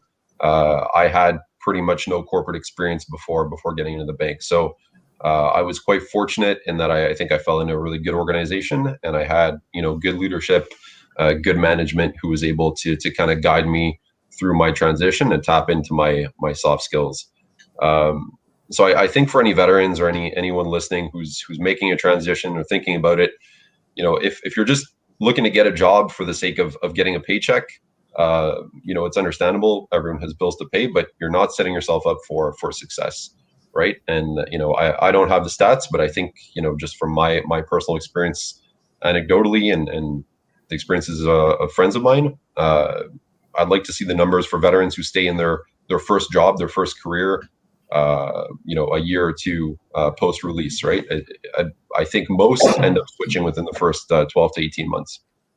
So when transitioning, I think we should really, think tactically, think strategically as well, and think about what you need to do at each level to make sure that your end state of landing not just a job but really a career is accomplished. So very quickly, I say, vet the company culture as much as you can. Vet it almost more than the job or the role itself, and ask yourself: does my manager, do they understand my strengths? Do they understand my limitations? And will they fully support me and give me the tools I need to succeed, and in turn for them and their team to succeed? Awesome. Scott, do you want to chime in from shared services perspective in terms of, that career versus job? Yeah, for sure. I would echo exactly what Anthony said. I mean, everybody's got their own drivers and their own motivations for what they want to do after a career in the military. A job pays the bills, but you are going to be more, you're going to get more out of it. Your employer is going to get more out of it. And quite frankly, you're going to be happier if you embrace it as a career. You have so much to offer, and to me, the difference between a job and a career, if you tackle it as a career, you're going to make it better. Whether you're there for a year or 2 or 3 or 10, the skills you bring to bear are going to make where you went, by the time you leave it, you're going to have moved the bar. You're going to have made things better. You're going to have advanced stuff, as opposed to, this is something to bump up my pension or pay my bills. Those are all valid things too. We all face, those things in our life. But I would connect it to the skills that military folks bring that are inherent in it's been instilled in them, no matter what you did. I was a Mars officer in the Navy, and unless I joined DFO or the Coast Guard, I wasn't going to do a job like I did in the Navy. So I leveraged some of the tech background I had prior, got some training, but really approached it as, I see a problem, I want to make it better. And those things come out in your interviews. You asked me earlier about what I look for in an interview. That whole attitude of jumping in, being part of that team, helping us move the bar ahead in any number of areas. I work in government. We got lots of things to improve all the time. So I think it's a state of mind that not only makes your work stronger, makes you better, and makes the organization you join that much better. Which is great. And Chris, you want to chime in from SAP's perspective on that? Yeah, no, it's. I think you're touching on a really important point here. In the military, you have your career manager, and a lot of this is kind of managed for you, right? Once you get out into the civilian world, you have to be really deliberate in your approach. And so what I've told people that have helped through that mentoring program is that they have to understand is do your research, understand what it is, the field that you want to break into. If it is technology or whatever it is you're trying to break into, do your research, but be really deliberate on your approach. And what we found is that those people who kind of make that commitment to be deliberate, and then we line them up with the right people and they start going down that path, have a much better outcome than taking the more organic and just kind of waiting for it to fall in your lap. It's the difference between passive towards your career and being a lot more assertive. I think that those people that can do that can make that jump to being really forthright in how they're going to actually pursue it, hands down have much better results. And you know what? That's true with a lot of things in life, just not sort of in tech. But I want to shift the discussion back to Surgeon a little bit with the University of Ottawa, because what we've heard from these other panelists are establishing that career, not a job. And we know that education is really one of those key success factors. So can you comment on the value of certifications, a university education, and why that matters more than kind of just, free stuff out there, and the value that brings to career stability, income, all that. Right. Yeah. And just a caveat, I don't want this to sound like an infomercial, but yeah, like being from a university, of course, I'm sold on the notion of, university certification and industry certification. I guess it's a question of, is it good or is it good enough? What are you looking for? Good or good enough? And same thing for employers. Some employers will recognize, those free certificates that you can get online. I mean, they're a dime a dozen. There's lots of stuff out there, and in some case that is absolutely appropriate. But I would say that the more important the job and the more important the employer, the more important it becomes to have that credentialing, because it's a lot harder to navigate your way up, as Scott has indicated earlier, if you don't have that. People won't let you close to a server with a screwdriver if you don't have something to show for and have proven that you have a formal background to you. The notion, however, and I'd just like to demystify this idea that going to a university means getting yourself into a 4-year program or 2-year master's degree. Nobody has the time or the money for that. And universities, as we said before, are really getting into the micro programming concepts where people can sign up for 30, 40, 60-hour courses that really provides certified credentialing, so qualifications from the university on a transcript, credit equivalent transcripts that allows you to stack. The stackable model is where you stack these learning opportunities on top of each other, and then these credits can then be transferred over to a formal program if you want, or you will get recognition for those credits down the line. And that, as I said, is very important for the top employers that we know, both private and public sector. Absolutely. And can you comment the effect that COVID has had? Is obviously, I mean, I can speak with the Coding for Veterans program.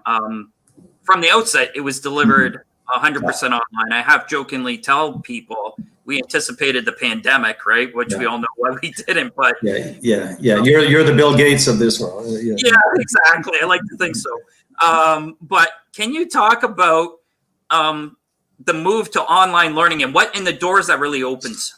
Well, it has kicked us in the right place in a way. Like it came at a time when, contrary to you, all our programming, and we offer 1,000 courses a year, all our 1,000 courses were offered face-to-face in small room environment, and that worked for many, many years. And then all of a sudden COVID hit, and it was a matter of surviving or not. And so we pivoted to full online. Now all our courses are offered online, and we're discovering that people actually prefer that to face-to-face for a couple of reasons. It's less time-consuming, and a lot of the some of the barriers to professional development is not always about the money; it's the time commitment. No one has 2-3 days off a week now to come up to the university and have their training done there.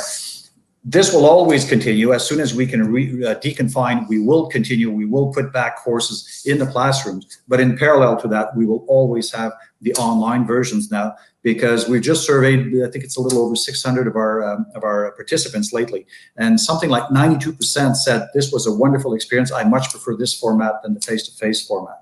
So going forward, yeah, we'll probably going hybrid, where some of the courses will be online, or all of the courses will be online. Some will also be face-to-face, or a combination of both. It could be that you have in a room here in Ottawa a group of people who, and that course is also being broadcasted across the country. In fact, across the world. We've had a few already that are broadcasted globally. So the reach, the expansion is huge now. So a silver lining on this deadly pandemic, if I may say. Yeah, which is always interesting. And Chris, can you comment on remote working within SAP? What's in your crystal ball? And I was going to ask the other people on the call or on the video as well. Yeah. Is it here to stay? And what's that model looking like?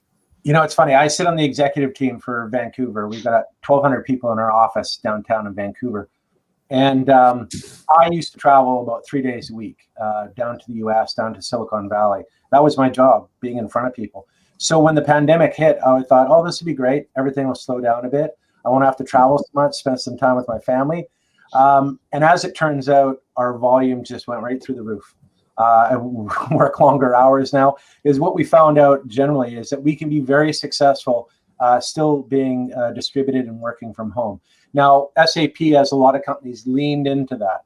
Twitter has basically said everybody can work from home now. That's their policy. A lot of companies are doing that. And now we're even starting to recognize what percentage of people are actually going to come back to work, or what percentage are going to work from home, or what does a hybrid look like? What we've learned is that, yes, we can be very successful working remotely, just as successful. That said, there is a lot to be said about the social capital that we create when we're working with people in a team.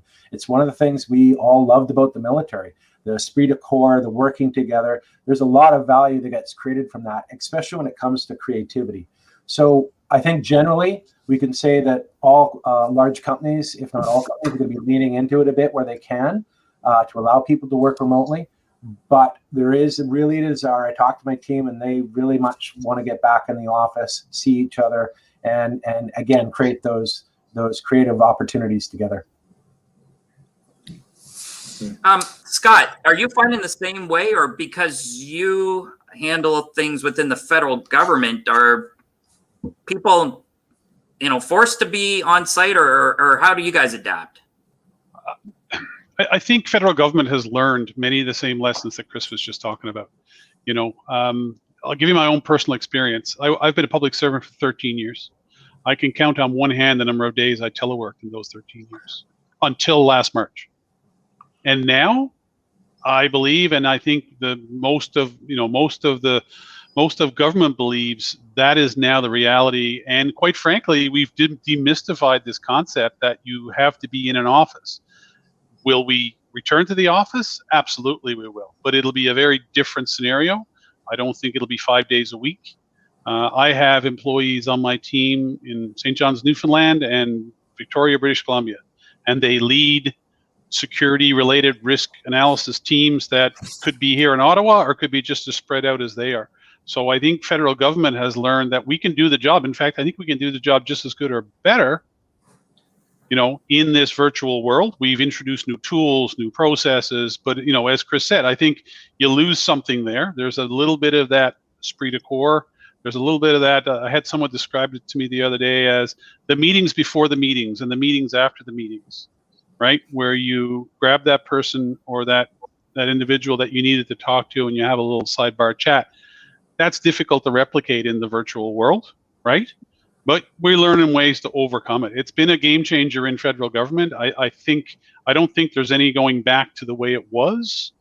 And it accelerated our IT program. From a security professional inside of Shared Services Canada, the first 3 months of this pandemic was so busy as we were trying to accelerate all these programs around cloud and collaboration tools, and we wouldn't have done it without our partners in industry. I mean, there was so much happening in that April, May, June timeframe last year to enable, I don't know, 400,000 government workers to work from home.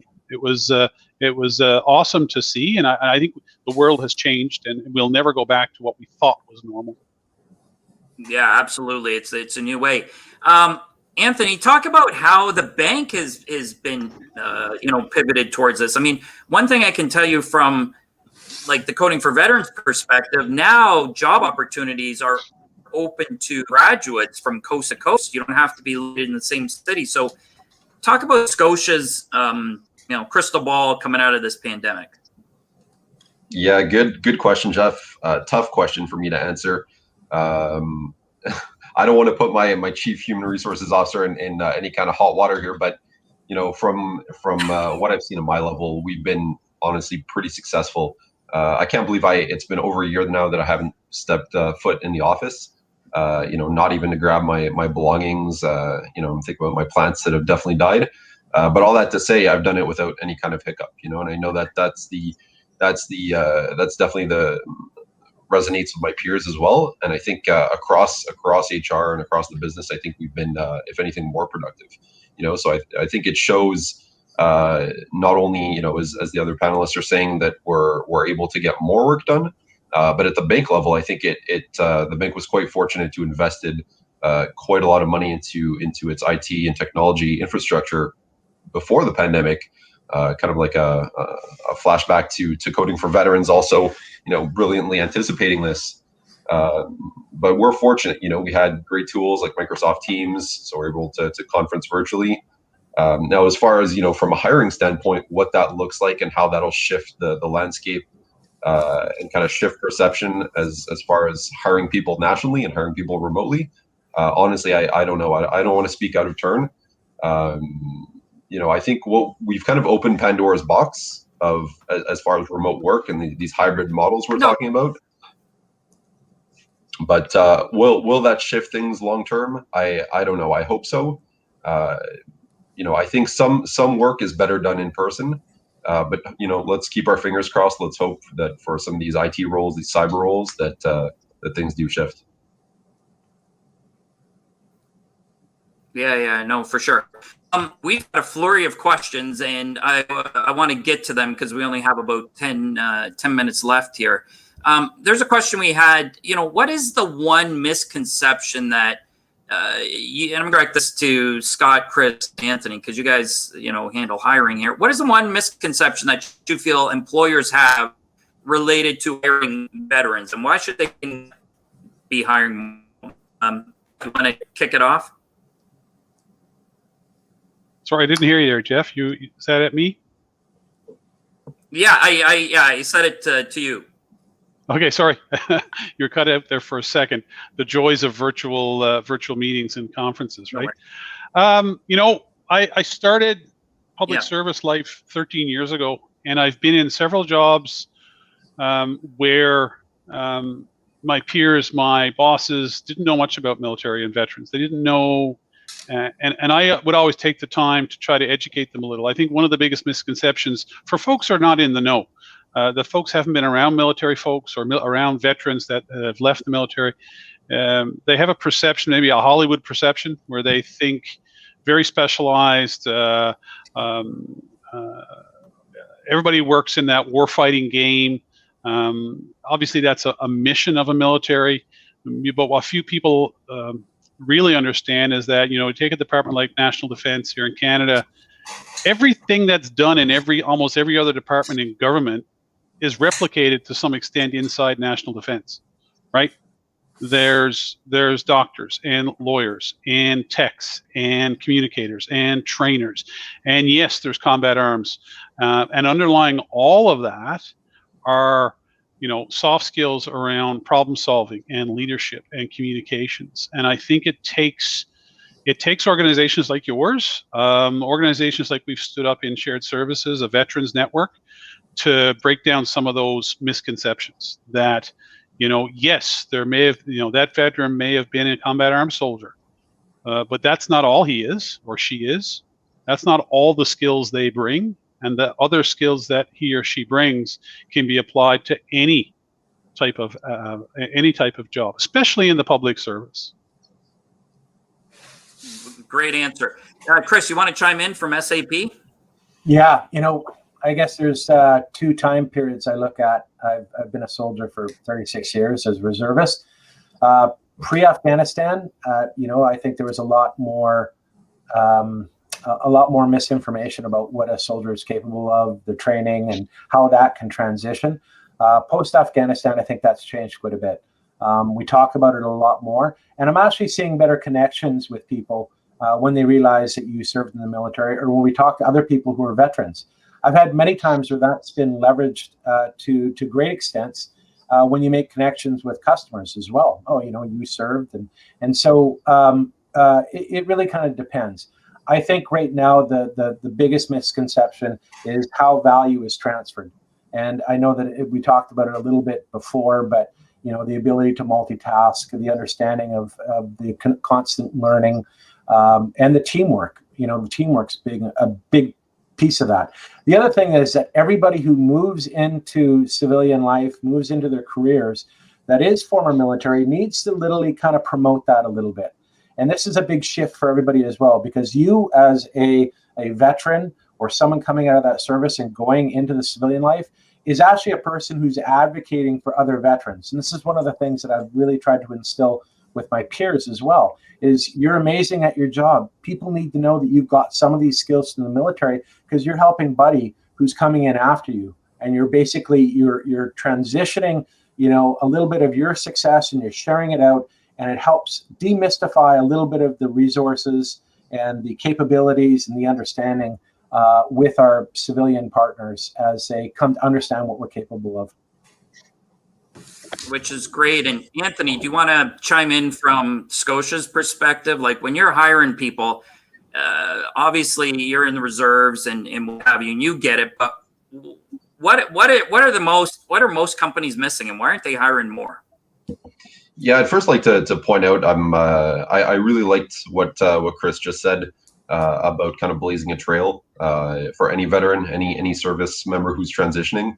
I definitely want to echo the fact that when you show up, especially early on in your transition, if you have less or no corporate or experience outside of the armed forces, people's perception of you won't just be cast on you. You're blazing a trail with everyone that you meet, good or bad, for the rest of the military community. So it's something that I'm very cognizant of whenever I interact with people, and they know, they find out that I serve. I'm very careful about the bias, positive or negative, that may impart. Maybe if I could just go back to you and ask you to repose the question, if you don't mind. Yeah. So what's the biggest misconception that employers have, that you feel that employers have, related to hiring veterans? Yeah. I've seen a range of biases, good or bad, positive or negative, towards veterans. There's a lot of talk these days about conscious and unconscious bias and how that affects us, especially in the hiring space. I think one bias managers or people enter with is that we're very rigid. We need orders, we need very clear direction to succeed, to excel, and that we're used to barking orders out, right? And especially as a sergeant, as an NCO. There are a couple other NCOs on the panel. I think that's an outdated model, and I think not everyone aligns to that style of thinking. But I think we need to do whatever we can to help shift that perception that we're flexible, and that if anything, veterans, our greatest strength is adaptability, right? Because especially in combat arms, what do? We're often deployed to foreign countries to navigate, ambiguous, and sometimes hostile situations, right? And we do that very well. Which is great because the flexibility, I mean, that's sort of what's there. Serge, we have a question here directed to you. Can you talk about the transferability of credits between, say, the Coding for Veterans program and the overall university, and are they transferable, and how does that go? Yep, the answer is basically yes. I mean, we're working out literally the last minute details of that, so I'm not talking hours here, but talking few weeks, we should have that all figured out. So yes, faculties, in this case, for example, Faculty of Engineering, the School of Computer Sciences, would recognize courses taken through PDI. So whether that's Coding for Veterans courses, other cybersecurity skills courses that we offer, they will recognize those courses as credit equivalents. Okay, so it's very important for people to understand that if they come to these courses, they don't have to go for the credit. But if that is an objective for them, yes, and you will get an official University of Ottawa transcript saying that you've completed so many PDI or Coding for Veteran courses, which is an equivalent to so many credits. Should you go on then to a fuller university degree, those credits are transferable. But just the fact that you have them in your pocket doesn't mean that you have to go for a full master's degree or something like that. It is still an official University of Ottawa recognition that you did some university level training, which is recognized, officially recognized. And we will, by the way, grandfather in those people who are already in this program that will be grandfathered in. Yeah. Awesome. Okay, we got one last question here, and I was talking about second languages, and this one's going to be interesting because I think we may have diverse. University of Ottawa is the largest English in the world. So, Chris, can you talk about, is there value in having a second language in tech, in your thoughts? And then I want to hear from Scott, because with the government, it may be different. Yeah, so that's a great question.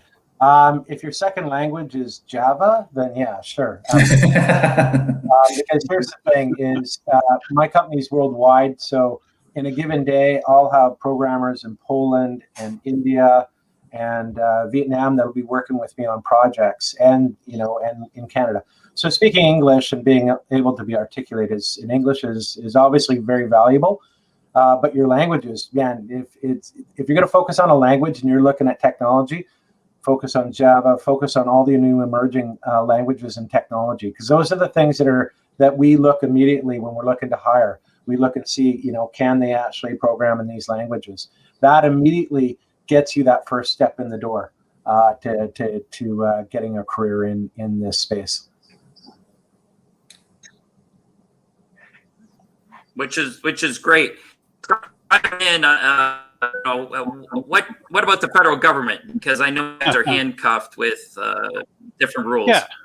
Yeah. I mean, obviously, Canada is a bilingual country. We have bilingualism laws. Federal government tries to promote that as much as possible. I would say, your question is about second language in the tech industry. I would say, second language in federal government is universal, and that if you're a French speaker, having the ability to speak English, if you're an English speaker, having the ability to speak French is paramount. And it's challenging in the tech world, in particular in my slice of it, which is that cybersecurity piece, to find the right qualifications at the technical level and marry that up with folks who are competent in both official languages. But there are ways to do it. The good news is, I would say, especially in, since I joined Shared Services Canada, one of the things I did recognize, and it's true today, there is quite a commitment to training. There's quite a bit of training dollars put into the system to bring people's second language skills up. At the entry level, we don't expect you to be bilingual. But if you reach into the management and executive realms, we do. It also varies across the country. From a federal government perspective, Canada is broken up into zones, some of which are bilingual zones and some of which are unilingual zones. So there are opportunities. If you only speak one of Canada's official languages, there are still opportunities. It's interesting that the whole COVID effect and the virtual work, the virtual telework we are doing, where I could have someone, in 1,000 miles from Ottawa managing a team across the country, and how is that going to play into the whole requirement to have to be proficient in a second language? That's starting to shake things up a little bit, because BC, for example, is designated an English essential zone, so I don't need my managers out there to be bilingual. Ontario, Quebec, and the Atlantic provinces are bilingual zones. So it's certainly a piece of it. People coming out of the military know that French language training and French language introduction was part of their training as well. Keeping that up is certainly an asset. I tell all my interviewees, whether they be veterans with 30 years in or students right out of university, that if you're looking for a job in public service, learning that second language, or at least starting to learn it, and therefore showing your willingness to go down that path, is always a good thing. Awesome. Well, listen, guys, this has been a great panel. There's been some fabulous insight that we've had, and I just want to thank you not only for supporting our Coding for Veterans program, but taking time out of your busy schedules to appear and give some real nuggets of wisdom to our audience. So thanks for your participation today. Thank you. We'll be in touch. Thank you very much. Right. Cheers. Thank you. And so now we are just going to do a quick 3-4 minute break and on to our next panel.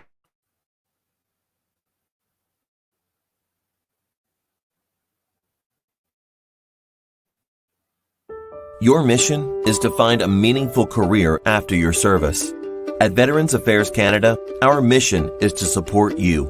The education and training benefit is part of that support. All veterans who have honorably released since 2006 and who served at least 6 years can apply for this benefit. The amount of money you receive will be based on your years of service. We have made this benefit flexible so you can choose what's best for you, the education that'll help you get the career you want, the school that best suits you. And after tuition is paid, you can choose how to spend any remaining money to best support your education that semester. Not sure what career or education path to follow? We can help. A career counselor with the new Career Transition Services program can help you develop a plan. We know a meaningful career is an important part of your well-being.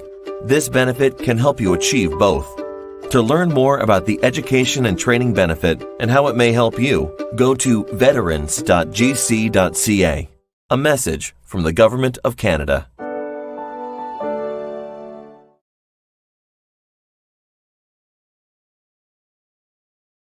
I wanted to work for Veterans Affairs Canada because of the specific clientele that Veterans Affairs have. I've met a lot of veterans and retired RCMPs with such health debilitating concerns. So then I wanted to do more for them. I wanted to become more of an advocate. And I think it's very important that we remain closely linked to these clients because they deserve to have this type of support. Really, it's going back to the basics of nursing and knowing the fundamental nursing principles, which are, knowing your ethics, the responsibility, fidelity, autonomy, integrity, doing good and to do no harm to your clients. If you keep to the basic, you'll make Florence Nightingale proud. You'll be like the modern nurse, I should say. But there's quite a bit of interesting situations that I've been at Veterans Affairs. But what was rewarding was we had a client. He was a retired military, served for over 30 years, and he received a disability award for his cancer of the lungs. So what has happened was the veteran wanted to remain at home because he's lived there for 30 years and he didn't want to go anywhere else. He wanted to spend the rest of his life at home. I was able to advocate for this client. We were able to provide all the necessary equipment for him at his home, like hospital beds, nursing care, occupational therapy was also recommended. Palliative consults were also recommended. Oxygen therapy, and regular nursing visits. But yeah, up to this date, I still remember that man, and he held my hand and said, "Thank you so much for doing this, because now I know I'm gonna leave." Sorry, I'm getting so emotional.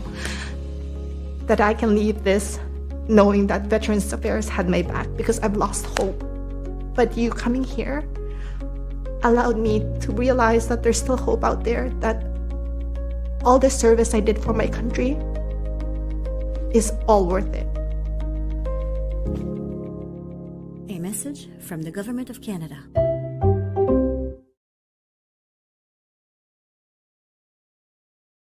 If you've served in the Canadian Armed Forces or RCMP, there are services for finances, career development, education, mental health, and PTSD to support you and your family.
Hi there, folks.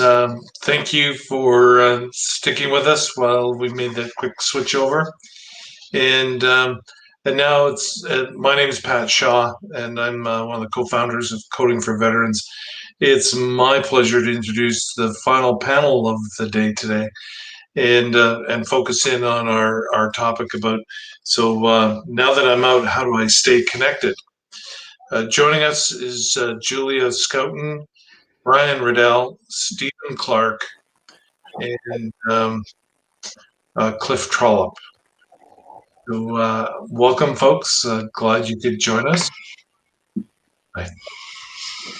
Now, I believe everyone is connected, and we're ready to kick it off. So, in light of the fact that so many folks have been with us for quite some time, I'm going to move right into the introductions. And Julia, let's start with you, and start out quickly introducing yourself, your role today, and give us a quick elevator pitch about the organization that you're representing here today. Sure. Okay. So my name is Julia Scouten, and I'm a former serving member from the regular force. I was in for about 9 years, and I've been out for about 13 years. Reflecting back on my military career, the contribution that I'm most proud of is actually serving overseas on a deployment. I was in the Persian Gulf on the HMCS Toronto, and it was a chance for me to serve my country and just really to experience life. And I just learned so much from that tour. So when I released from the military, I actually went to work for the federal government, but I recently went through another major transition where I left the federal government, and I now work at KPMG as a senior manager in cybersecurity. I'm really passionate about supporting women in cybersecurity and defense. So I actually volunteer on the executive committee of Women in Defense and Security as co-VP of Public Sector Relations for D&D CAF. My role is to promote our events within D&D CAF and to really listen to their needs so that our events bring them value. We are an events-based organization where we aim to promote and support the advancement of women in careers related to Canadian defense and security. We are developing a community that works together to transform culture. since joining the executive committee about a year ago, I've really come to see what this organization is really about, that works together to transform culture. It's also interesting time because, of course, it was during COVID and we couldn't meet in person. So being an events-based organization, we had to really pivot hard to an online platform, but the results have been amazing. We are now able to reach a wider audience across Canada. So for example, we just had our annual scholarship breakfast, and normally that would be attended by about 500 people at the Shaw Centre. As we're this year, because of the online platform, we were able to reach over 800 people from all across Canada, and we had speakers from all over the world. It was really quite amazing. And you guys did an incredible job of using a digital platform to connect people, speakers and presenters from around the globe. That was pretty cool. So it was amazing. Good on you. Hey, Stephen, let me bounce over to you, and as part of the segue to your introduction, I wanted to mention that Coding for Veterans did a road show, we called it, last October, where we could only go around in Ontario, COVID compliant and distance meeting, all that. And I was at the Legion in North Bay, and we wrapped up and it was pouring rain, and this lady came knocking on the window of the van, and I handed her out my umbrella, and we all had masks on, and she was explaining to me some of the cool things that they did at that Legion to help veterans in their transition. So that's my segue to you, man. Absolutely. Thanks very much for that, Pat. Yeah, you really speak to the heart of what the Legion is all about, that we're there to help people and to help veterans as they transition. Just to give you a little bit of background about myself, National Executive Director of the Royal Canadian Legion. I've maintained a connection to the military for decades. Started off being a dependent with when my father served in the RCAF, to my own service in the Air Force as a CIC officer. Class C serviced at Marcom and Class B at NDHQ. For the past 16 years, I continued that service in serving veterans through my work at the national headquarters for the Royal Canadian Legion. And been fortunate to have done a lot of different activities there, all with a veterans focus, in addition to service to veterans, but also in the remembrance side of things, where I served 10 years as a director of Canada's National Remembrance Day ceremony. And as Canada's largest veterans and service support organization with 1,380 branches across the country, all of our 250,000 members really know and understand what it means to be part of a group that cares deeply for veterans. We recognize that transition is a challenge for some people, and we have geared programs and developed our network of service officers right across the country to stand ready to assist whenever the need is there. So we recognize that transition to civilian life is unique to each individual. It can depend on a person's length of service or their family situation, their employment needs, whether they were medically released. All of these play a factor when somebody does their transition. And our branches are there to offer support, offer camaraderie. We have programs that we can assist you with, get you connected with, so that we can make that transition as easy as possible for you. Cool. I appreciate that. And then over to Brian. Brian, could you do your little introduction similarly? Happy to. Thanks for having me. Everybody can hear me all right? Absolutely. Thumbs up all around. Great. Awesome. So yeah, I'm Brian Riddell. I am the Chief Executive Officer at Team Rubicon Canada. I've been in that role for just over 2.5 years. Before that, I served 11 years in the Canadian Armed Forces, 7 of which were with the Canadian Special Operations Forces Command.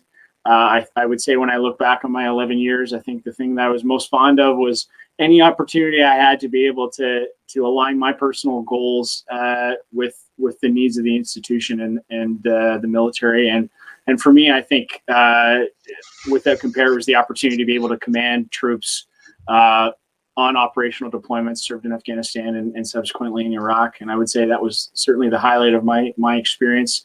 For me, Team Rubicon was an opportunity to take on a new risk, different challenge in the nonprofit charity sector. Team Rubicon serves communities by mobilizing veterans to continue their service. We leverage their skills and experience to help people prepare, respond, and recover from disasters and humanitarian crises. What does that mean? It means that we complement the work of government and non-government organizations to serve disaster victims on their worst days. We are building distributed communities of disaster response teams across Canada. Started out in 2017, and we're growing quite rapidly as I speak. The COVID pandemic certainly forced us to reimagine how we were going to serve communities throughout the country, and so we pivoted, and a lot of our work over the past year and a half has been centered on or focused on COVID-19 and the pandemic recovery. The big piece, I think, for on the veteran side of this organization that is pertinent to your viewers is that the growth and the idea for Team Rubicon was really based on this reality that veterans are uniquely suited to disaster response, and it's okay for us to ask of each other to continue our service in a new uniform when we leave the military. And one of the great things that we found, and I've experienced myself, is that it's a great opportunity for us to experience a renewed sense of community, identity, and purpose that we are so attached to in our time, during our time in the military. Thanks for having me. Cool. Well, thanks for being here. And I just want to put this one on the bulletin board here because I want to cycle back to you in a bit around, so how do you reach out to people, or how do they reach into you to be that volunteer? But first, Cliff. Cliff and I have connected a couple of times now, and he's got a pretty interesting story as his own transition story, but also is especially important guest given his connection to Treble Victor, who is co-sponsoring this event that people are attending today. So Cliff, over to you with the same kind of question set, please. Thanks, Pat, and thanks everyone for having me. And it looks like a great event. Just a little bit about me, where I am now, how I got here, but really the important part of that is transitioning how that is to the group that I'm representing today that is not my day job. I served for 23 years in the infantry. I retired in 2007, November of 2007. And for this audience, I'll put it out there because it links to our group and what we're talking about. I started preparing for my transition in 2003. It was long. The challenge that I had at that time was there were no supports like there are now to help us through. I did transition in 2007. I'll come back to that being one of the hardest things I ever did. And when it was without the assistance, I was like looking for something in the dark without a flashlight. It was a long and agonizing because there was not the supports around. And then I'm going to speak now. I'm in my role as the national president of the Treble Victor Group. In my day job, I'm a senior partner at a large accounting and consulting firm. I run a risk management consulting practice for Eastern Canada for our firm MNP. So I really do two things. I do my consulting services in emergency preparedness and crisis management when I'm engaging with clients. But the other part of my job is I run the practice for Eastern Canada, and I'm responsible for running the business and making revenue for the firm and hiring and all of those leadership things that go with that. The group I'm representing today, so that my day job is all-consuming running a consulting business inside a big firm. I did not get to that role overnight. It's been a long climb since I did retire. The group I'm representing today is the Treble Victor Group. And what we are, I was one of the founding members in 2007. I was still serving when I joined. What we are is when we talk about connecting after service, we're a business networking group. We're a networking group of veterans that stay connected. Our mission, we have over 400 members now with chapters in Vancouver, Edmonton, Calgary, Montreal, Ottawa, Toronto, Fredericton, and we're about to open a chapter in Halifax. All volunteers. Anyone who's currently serving or a veteran from any military, any time in the world of their service can join. And really our mission is veterans helping veterans by staying connected, and is being connected for a specific purpose, and that is to help us reach our full potential in our post-service careers. And we do that through a number of different ways. It's a network, it's a group, it's a tribe. So there's one-to-one mentoring, there's coaching for transition. It's not just for transition, it's for post-transition when you're growing your career. And so mentoring, events, profile, coaching with each other, just helping each other. And in addition to that, our outward facing is to help inform corporate Canada the value of military service. So pre-COVID, our bread and butter was events, dinners, gatherings, get together with people. We moved that virtually like everyone else did. But that's what we are. When we talk about connecting after service, we are a group that keeps people connected after service. What the ultimate aim is, let's make sure we all do well through transition and reach our full potential when we're into our second careers. Our membership covers pretty much every profession, job, trade that you can think of in Canada. And I think I'll stop there because that should lead us in. Yeah, actually, Cliff, it's a great segue to the next question I'm going to jump ahead to, given I just got a scan at the time. Could you, while you have the mic, could you share how is it that you reach out to those folks? How do you connect with them? Or how would you be telling the viewers online, how do they connect with you if they want to find out more? And that's pretty much the same question. I'm going to go around the room, please. So for this audience, you can reach out directly to me, but we have a good website, www.troublevictor.org, that has a membership sign up. And you have to become a member. There's a small membership dues to keep us going. And the ticket for entry is you put you apply, and the only ticket is you must be sponsored by an existing member. And if you don't know one, someone will talk to you, just so that people understand what we're about before you're in. And it's a bit of a vetting process, but it's open to anyone of any rank that served in any military at any time in their life. And what is our foundation is the common bond of service. And that's how you reach out. Come to us. We'll connect you to an existing member so you can learn more, and then you're in. Awesome. Okay, that's great. Thank you. Julia, back over to you with the same sort of perspective. Is how are you reaching out, besides running some pretty awesome events, and how would people connect if they're not familiar with WIDS? Sure. There's several ways that you can connect with WIDS and stay current with our events. The first one is go to our website, wids.ca, and sign up to be a member. It's free, and that's so that you get our newsletters and stay current with everything. Super simple, just wids.ca. Yeah, exactly. Yeah. Also, connect with us on LinkedIn or like us on Facebook. And we have a great event coming up. It's actually speed mentoring. This is hands down my favorite event. Tickets are available online. It's only $25, but it connects you with, I think, about 2 to 3 mentors within public and private sector. And you get a chance to ask them anything you want and connect with them and get some great advice. So I highly, highly recommend buying tickets for that. It's on April 27th. And they're available online. And we have events throughout the year, whether it's creating connections, talking about mental health, our annual scholarship breakfast. We just have so many things going on. That's awesome. Thanks for that.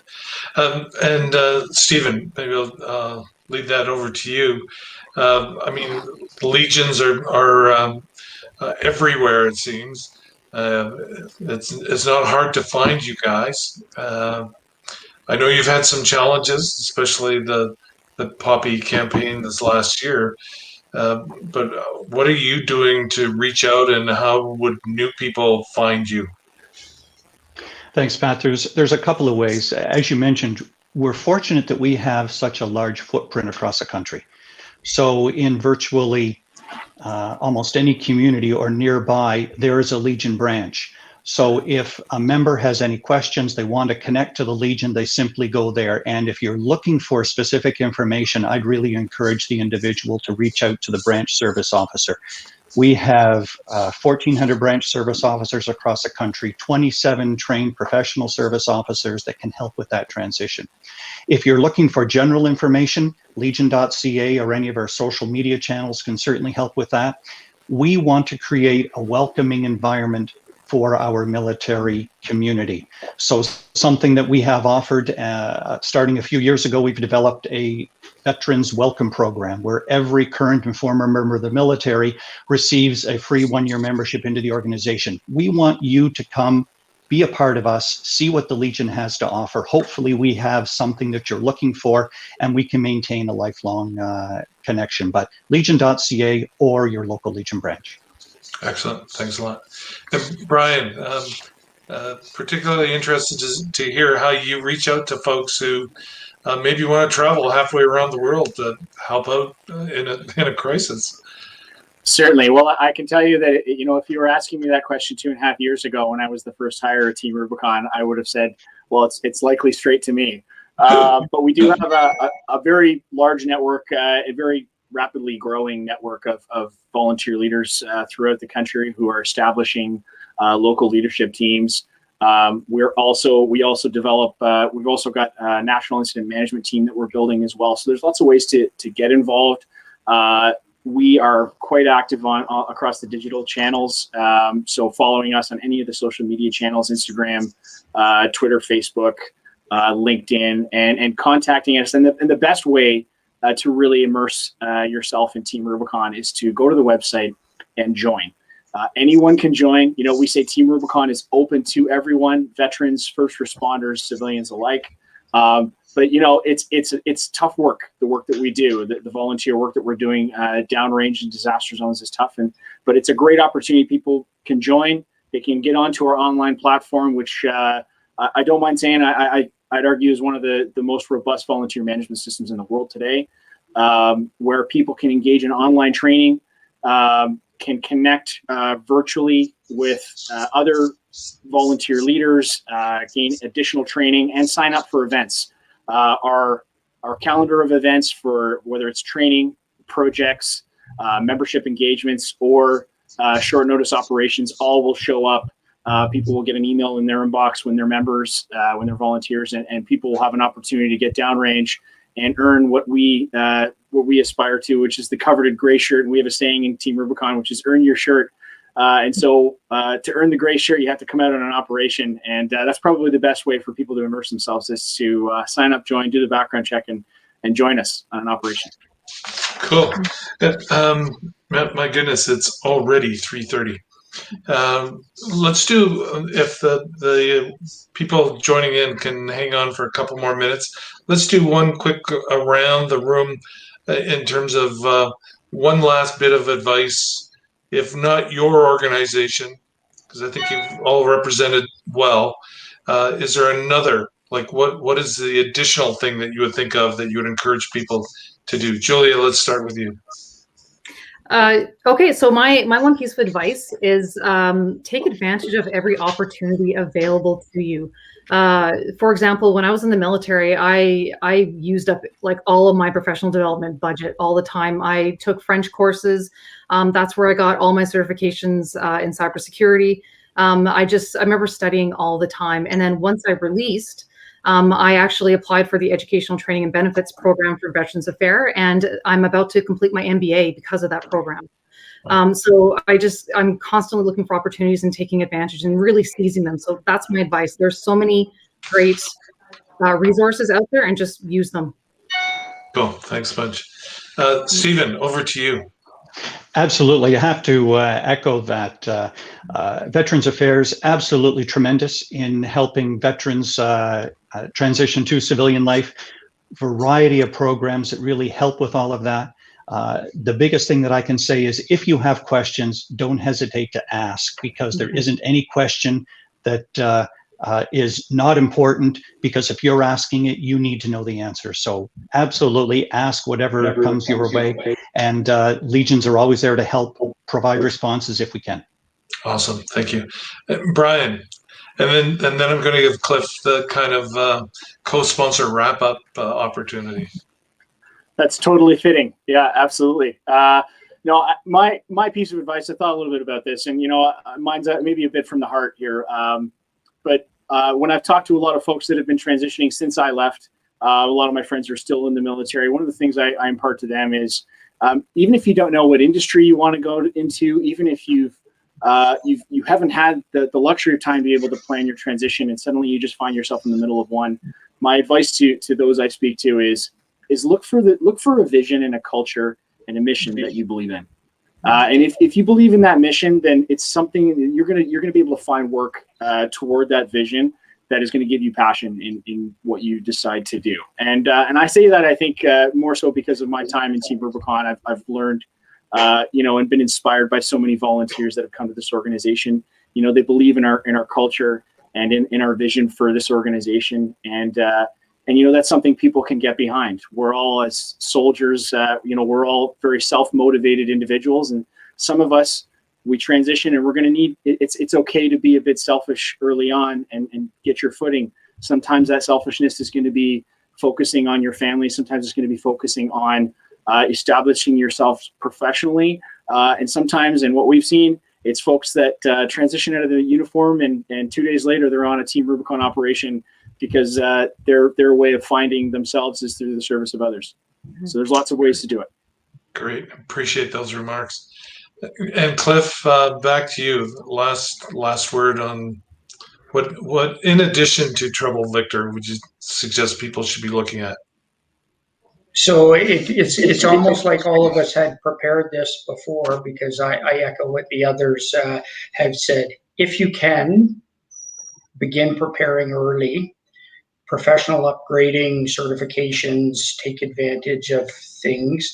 But if there's one thing, and I think it ties to all of the groups here, and it's what I didn't have when I was transitioning, and I said all along, no one should have to learn the same lessons I did when there wasn't the supports. Yep. So let's make sure that we don't have to relearn the same lessons that have been learned. So the capper to that is, don't try to do it on your own. Reach out, like others had said, find where you need and reach out to everything. And that's what our network does. When you join Trouble Victor, you don't just tap into the network of the people. It's people who are members. It's all of our networks. And some people have been out for a long time and have very well established networks. And our rules of engagement are, if you're a member and you reach out to another member, they have like 48 hours to help you. We're founded on the fact, and it was built on, in the military, when you said you're going to do something for someone, you did it. So when another member reaches out and say, can you give me some advice on this? Do you know anyone who works here? I'm interested in this industry. I'm trying to grow my career, and I'm here. That's what we do. So the message is, don't do it alone. You got all the groups represented here, plus a hockey sock full of other ones, and use all of those things. And sometimes it's hard in the military. We get stomped into some sort of sign of weakness of asking for help or assistance. We can't have that when we're transitioning. The gloves are off. It's scary, but not as scary as you might think it is. Expect it to be hard, but it won't be as hard as you think it will. And expect to succeed, because you will. Awesome. I appreciate that from all of you. Thank you very much. It's a bit of a, if I try and sum it up, it's, someone will always have your back. It may not be the person standing beside you today, but someone in this network, in your networks, in the connections through VAC, through the people who participated here today, someone will have your back. So do reach out, stay connected, and stay driven, because that's the other thing I'm hearing from each of you and from the people who spoke earlier.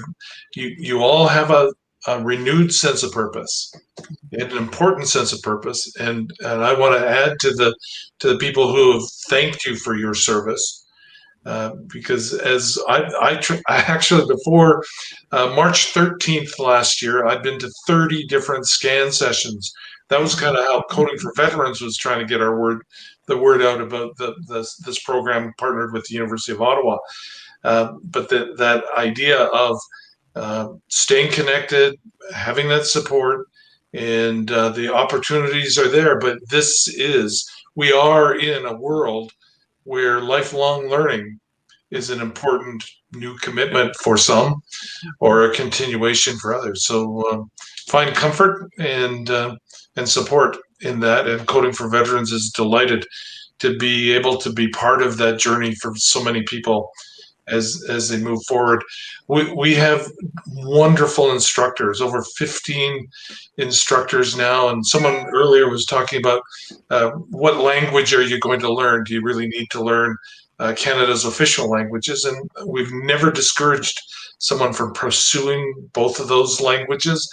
But now we teach 4 other coding languages and all kinds of router switches, cybersecurity, ethical hacking, and lead people to that CISSP or CCNA certification to really embrace their own future and their continued learning. Again, thank you to you all, and thank you to everyone who's been part of this. Thanks to Jeff for really putting the timber together to make it all come together. And wish you all the best for the rest of your day.